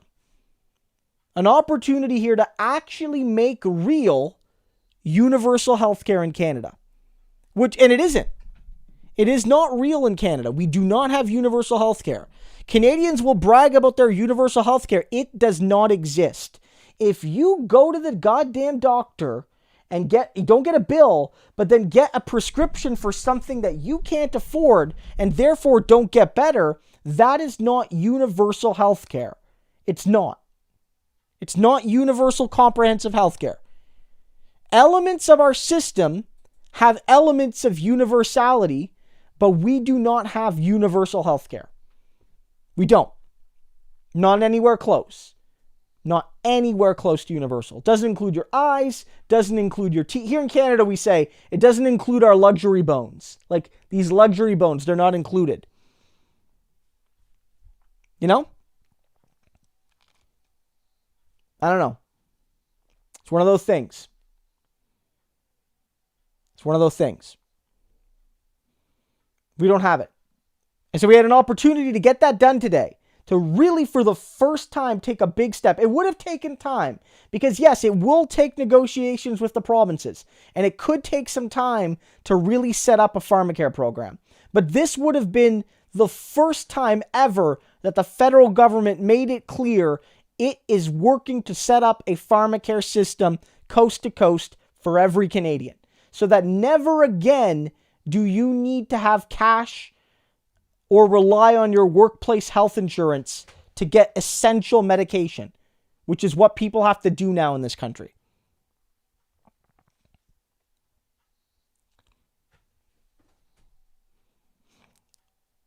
So Samantha's doing a plug for the channel. If you want to support the channel on an ongoing basis, one thing you can do is become a channel member. All of these lovely folks with a highlighted name and the little S by their name, these are all subscribers to the channel. It's similar to being a Patreon, but baked into YouTube, and you get that little perk, and your name ends up in the and the end credits just like it does. You can also support the channel via Patreon. And you do get access to these little cute emotes. There's a Bernie one, there's some NDP ones, there's a Tommy Douglas one. And it would have been very...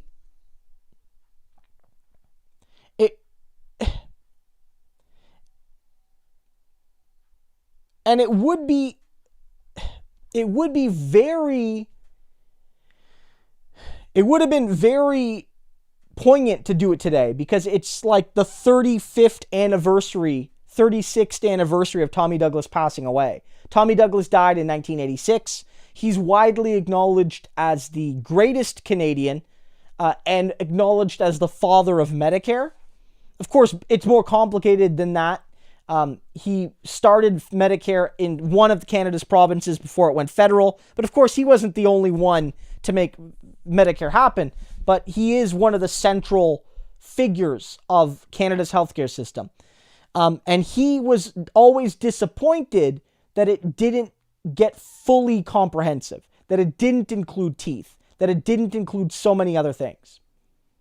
Medicine in particular. And so it would have been nice to, I guess, like, bring that dream one step closer. It didn't happen. And look, again, as I've noted, universal pharmacare, universal healthcare, or universal pharmacare has always been needed. Like, this is not a new problem. It's not. It's something that we've needed for a long time in Canada. We've needed it for as long as we've needed universal healthcare more generally. But the fact of the matter is it's increasingly urgent to get this done for a variety of reasons. And there's two key reasons. One, in general, over the last 20, 30 years, like in the United States, more and more people are finding it harder and harder to get good jobs with benefits. Let me know in the comments here, guys. Let me know, Canadian, American, wherever else, in the world, like, how hard is it to get a job, to get a decent healthcare plan? Back in our parents' day, more jobs, not all jobs, I don't want to romanticize the past too much, but more jobs tended to offer pensions and benefits. And in both Canada and the US now, more and more jobs don't offer those things. They don't offer a good pension. They don't offer dental care. They don't offer pharmacare. They don't offer these things. So if growing numbers of workers in the gig economy or in precarious work or on contract by contract or just in a full-time, fully paid job, but that doesn't provide benefits, if all of these people are struggling without benefits, right, then the private model doesn't work. If I suppose hypothetically, if the vast majority of people are getting adequate care through their work and the majority of people can get work, and maybe you could say the system works, but it doesn't. More and more employers in Canada just aren't providing those benefits. They just don't do it. They don't do it. Or they only do it for full-timers, and like they make sure, come hell or high water, to not allow you to become a full-timer. They lay you off just before you're about to, or they never give you, the 35 hours a week for long enough to become one, or these sorts of things. And so for at least a generation and a half in Canada, the erosion of good workplace benefits has made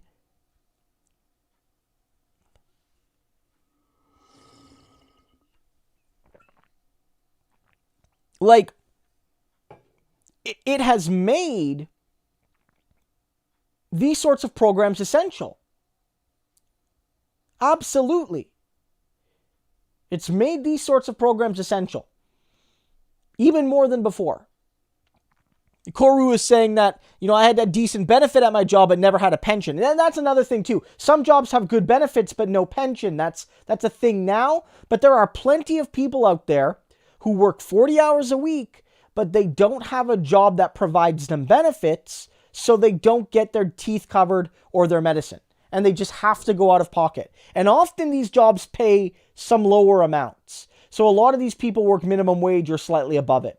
And these are not the kind of people that could afford a random $400 prescription. They might not have the money. Going back to our earlier discussion, they might have to take credit card debt or go get a payday loan to cover their essential health care.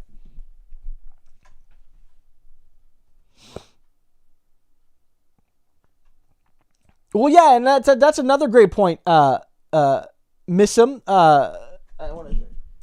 Missum Melisi? If I said that wrong, I apologize. But you're right. In a lot of places, you don't get some places you don't have benefits after you retire. And if you think of when do you often need medication, the elderly are up there, right? So, like these are all major issues. But now with COVID has really exposed these sorts of things, because COVID now has exposed in both Canada and the U.S. Maybe the U.S. more because again, all of your essential medicines in some cases rely on you having a job, where in Canada it's only some of your essential medical care, but a good chunk of it rely on you having a job. But in both parts of both countries, it's what happens to people when they lose their jobs and therefore lose their health care during a goddamn global pandemic. So not only are these people losing their jobs and losing their money and worrying about rent and food and all these sorts of things and worrying about not getting sick with COVID, they now cannot afford medicine because they're not covered and they don't have cash because they don't have a job. Right? And the same thing in the United States. The COVID pandemic should convince anyone on the fence about how the system is broken. There's a reason why Medicare for all and pharmacare in Canada both rose in popularity. Medicare for all in the States, pharmacare in Canada with COVID. There's a reason why, because a lot of people saw for the first time, maybe because they were sort of blinded by by fortunate circumstances, by their privilege, but they saw for the first time how a system that requires you have a job to get essential benefits doesn't work when millions can't work through no fault of their own.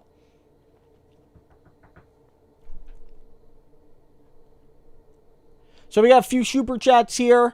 Want to read these, if probably wrap up after that. So if you guys have any other questions or chats to send over, now would maybe be a good time to do it.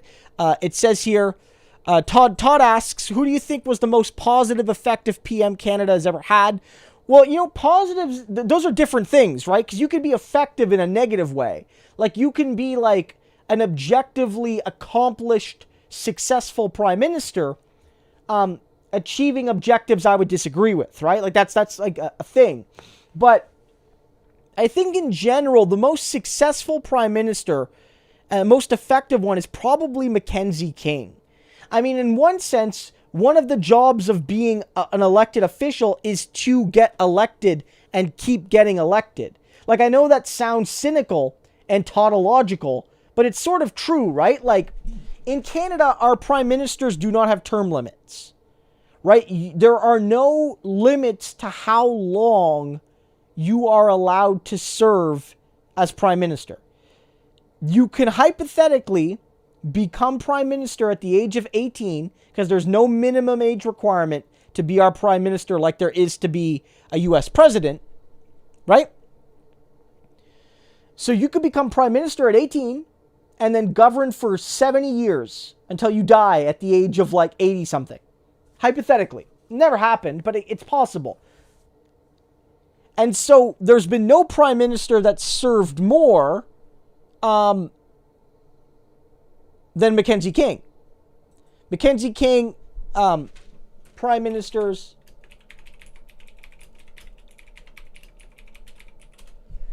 So,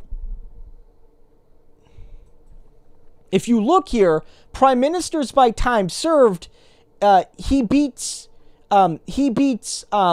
McDonald by about 3 years. So MacDonald was prime minister, our first prime minister, for about 18 years, and Mackenzie King was prime minister for about 21 years. And so, in essence, King had a King had the longest run in Canadian politics. He was also prime minister during the latter half of the for much of the 1920s, through the latter half of the Great Depression, and through the entirety of the Second World War, and shortly after the Second World War. So he was a major prime minister during the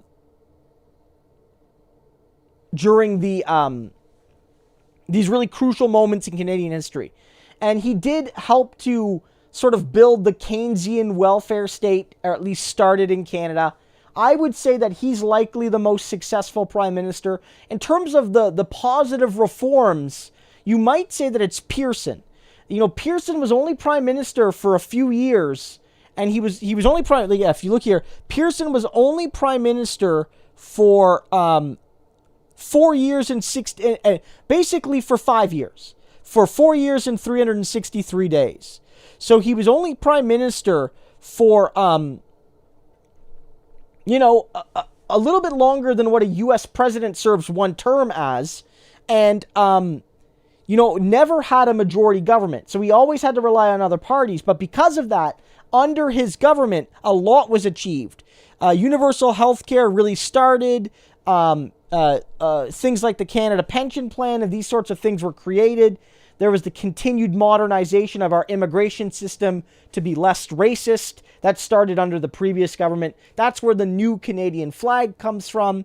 So I would say maybe in terms of like, in a few short years, getting a lot of decent things done, it might be Pearson. That's my argument. Yeah, William Lyon Mackenzie King had a relative who was not prime minister, but was a had a relative that goes back to the ancient period, to the 1830s. So if Mackenzie King was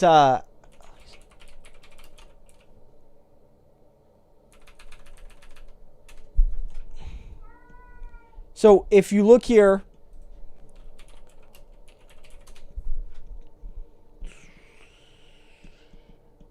let me see. One of his relatives, Mackenzie, was actually a leader in the rebellions against the British government in the 1830s, the 1837-1838 rebellions. So William Lyon Mackenzie, was sort of like an early rebel against the colonial masters of Britain. Those rebellions were small and they failed, but he did play a role in them. And he is a distant relative to Mackenzie King, who would one day be prime minister.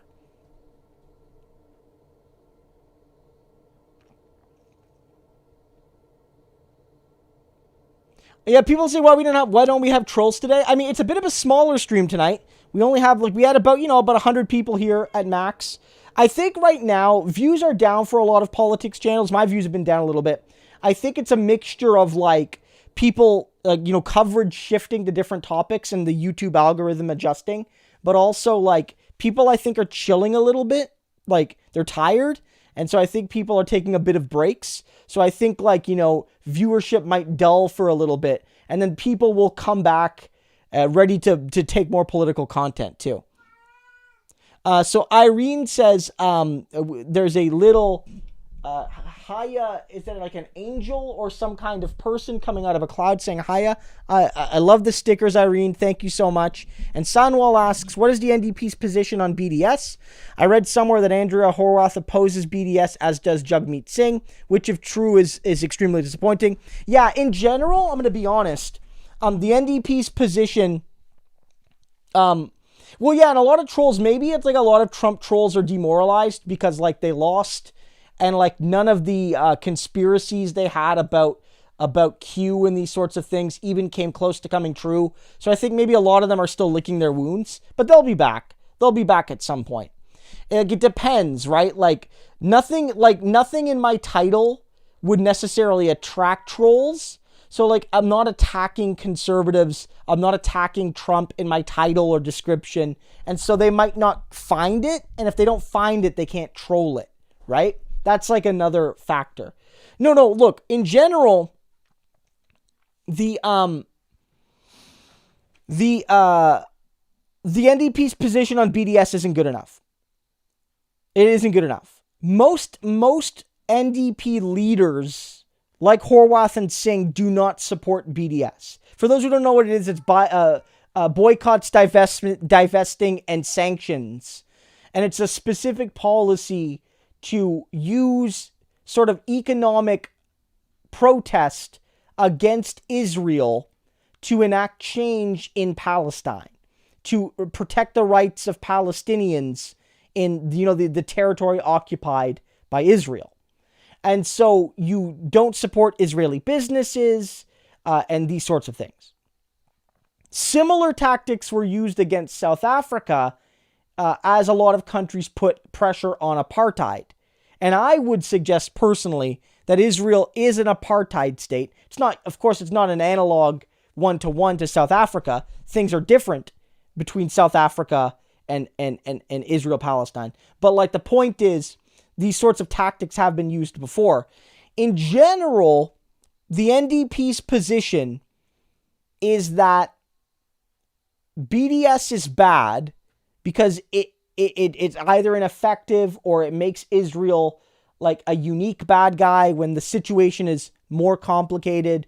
Or why are we doing BDS against Israel and not any of the other countries in the world that are systematically violating human rights and blah, blah, blah. But that BDS should not be banned. And so the NDP, I guess, finds a middle point where they respect the right of that BDS is a form of free speech and a form of action that should not be banned, but not that, but they still oppose it. Whereas liberals and conservatives basically more directly want to assault the right of Canadians to engage in BDS type activities.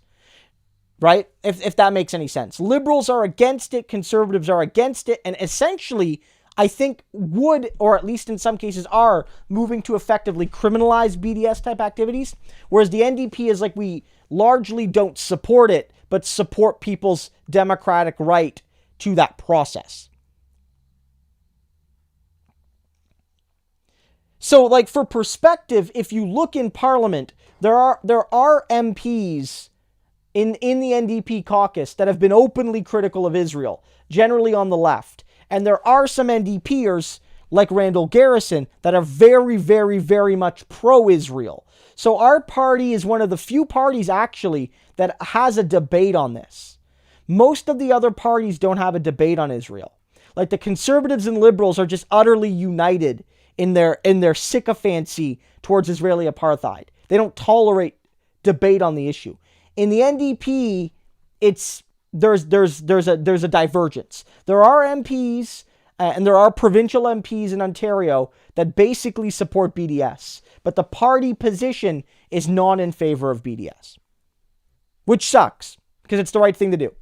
Again, there's debates about exactly what, should you use BDS against individuals? Is it fair to, say, not invite an Israeli academic to speak at a conference? Should you boycott from everything to do with Israel? Or should it be more targeted? Should you only target things from the illegal settlements? There are debates to be had, but in general, I think that the party needs to be more strident in its criticism of Israel. That Israel is the bad guy. They might not be 100% at fault, but this is not a two-side scenario. Israel has a vast power and legitimacy advantage and global ally advantage over Palestine, and they are the bad guy. And they should be called out as the bad guy. No double equivalency saying, oh, well, there's some good people on both sides and there's some bad people on both sides. That's true, but like, Israel's the bad guy.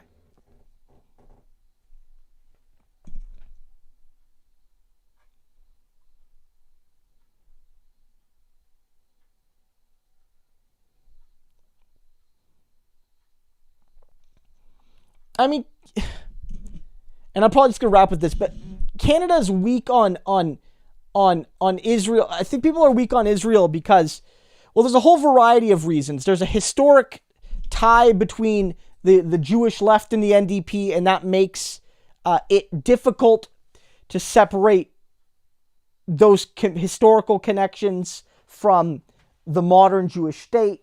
There is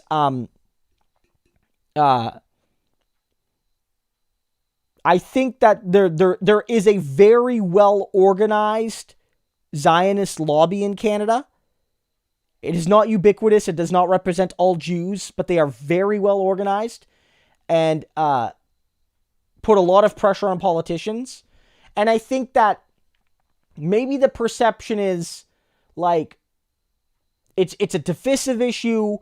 We don't want to rock the boat too much. We're just going to focus on domestic policy. And I don't necessarily agree, but I think that's what it is. I think it's a bit of inertia, and I think they realize that Israel is powerful. Israel's supporters in Canada are powerful, and they will punish anybody that criticizes Israel. And I mean, some of it might just be, look, the NDP can be wrong sometimes. The NDP was wrong in Libya, for instance.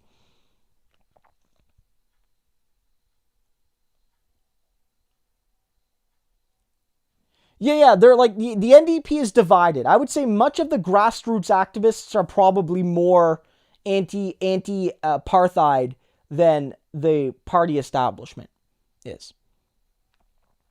So guys, I'm going to wrap because we normally wrap between 10 and 10:30. It's getting late. So I just want to thank you all for coming. I really appreciate folks sticking around. A couple things to note. One, if you want to support the channel, the best way to do it is to watch the videos. Click that bell to get the notifications. If you can, try to watch, I know it sounds, because I post so many, but try to watch the videos when I post them, because when you do, it really helps YouTube to signal that, like, this is a good video. When my core audience doesn't watch a video in like the first little bit when they see it, the YouTube will just be like, this video sucks, and they'll show it to no one. So like, it helps out the channel really, really, really well when the videos get watched. And it's something you can do without having a lot of extra cash or anything like that. If you do have the means and the desire, you could support the channel on Patreon. There's a link in the description. You can become a member of the channel here on YouTube.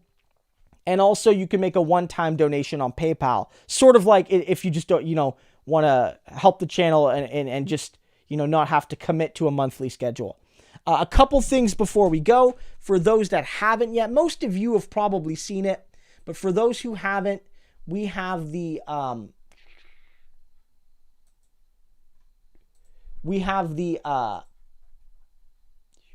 me see.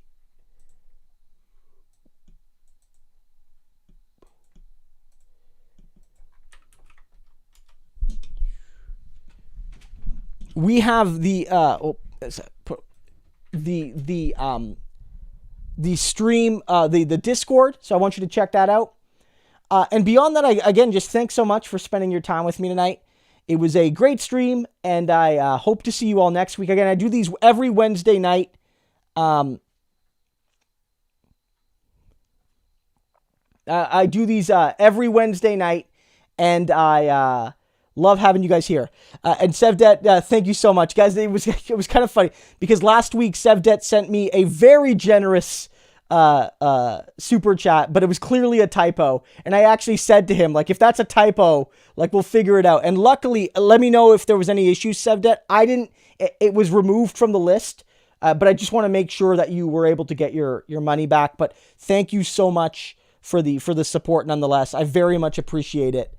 And it means a great deal to me. So thank you again. I will see you next week. And I hope you guys all stay safe. And I'll have a new video out tomorrow morning, maybe even tonight. Also, I'm writing a piece on this NDP healthcare thing, in addition to maybe doing some other things on it. But look for that in Canadian Dimension. I'll probably share a link on social media and maybe in my community tab. But look for an article on that, which will be a change of pace from watching me rant on TV. Oh, yes, and if you guys want to follow right there, that's VGS right there. That is Andy, who I am doing the podcast with. He is another YouTuber. He doesn't really do politics so much, but he is a long-time veteran YouTuber, has a very large and successful video game channel, has just a voice just dipped in honey. Great guy. Go listen to his videos. If you love video games, which a lot of my audience does, go check out his content. It's great. And check him out as somebody who you might be hearing a lot more of if you start following the new podcast. And again, just for folks who don't know, the podcast is going to be focused overwhelmingly on Canadian politics, because I wanted to really offer that to people that wanted it. We're aiming to have it be accessible both to Canadians that don't need their hand held every time, but also some of my American audience that wants to know more about Canada from a left perspective. So we're doing that tomorrow. I don't know when the episode's going to be out, but it shouldn't be too long, and we're excited to share that with you guys.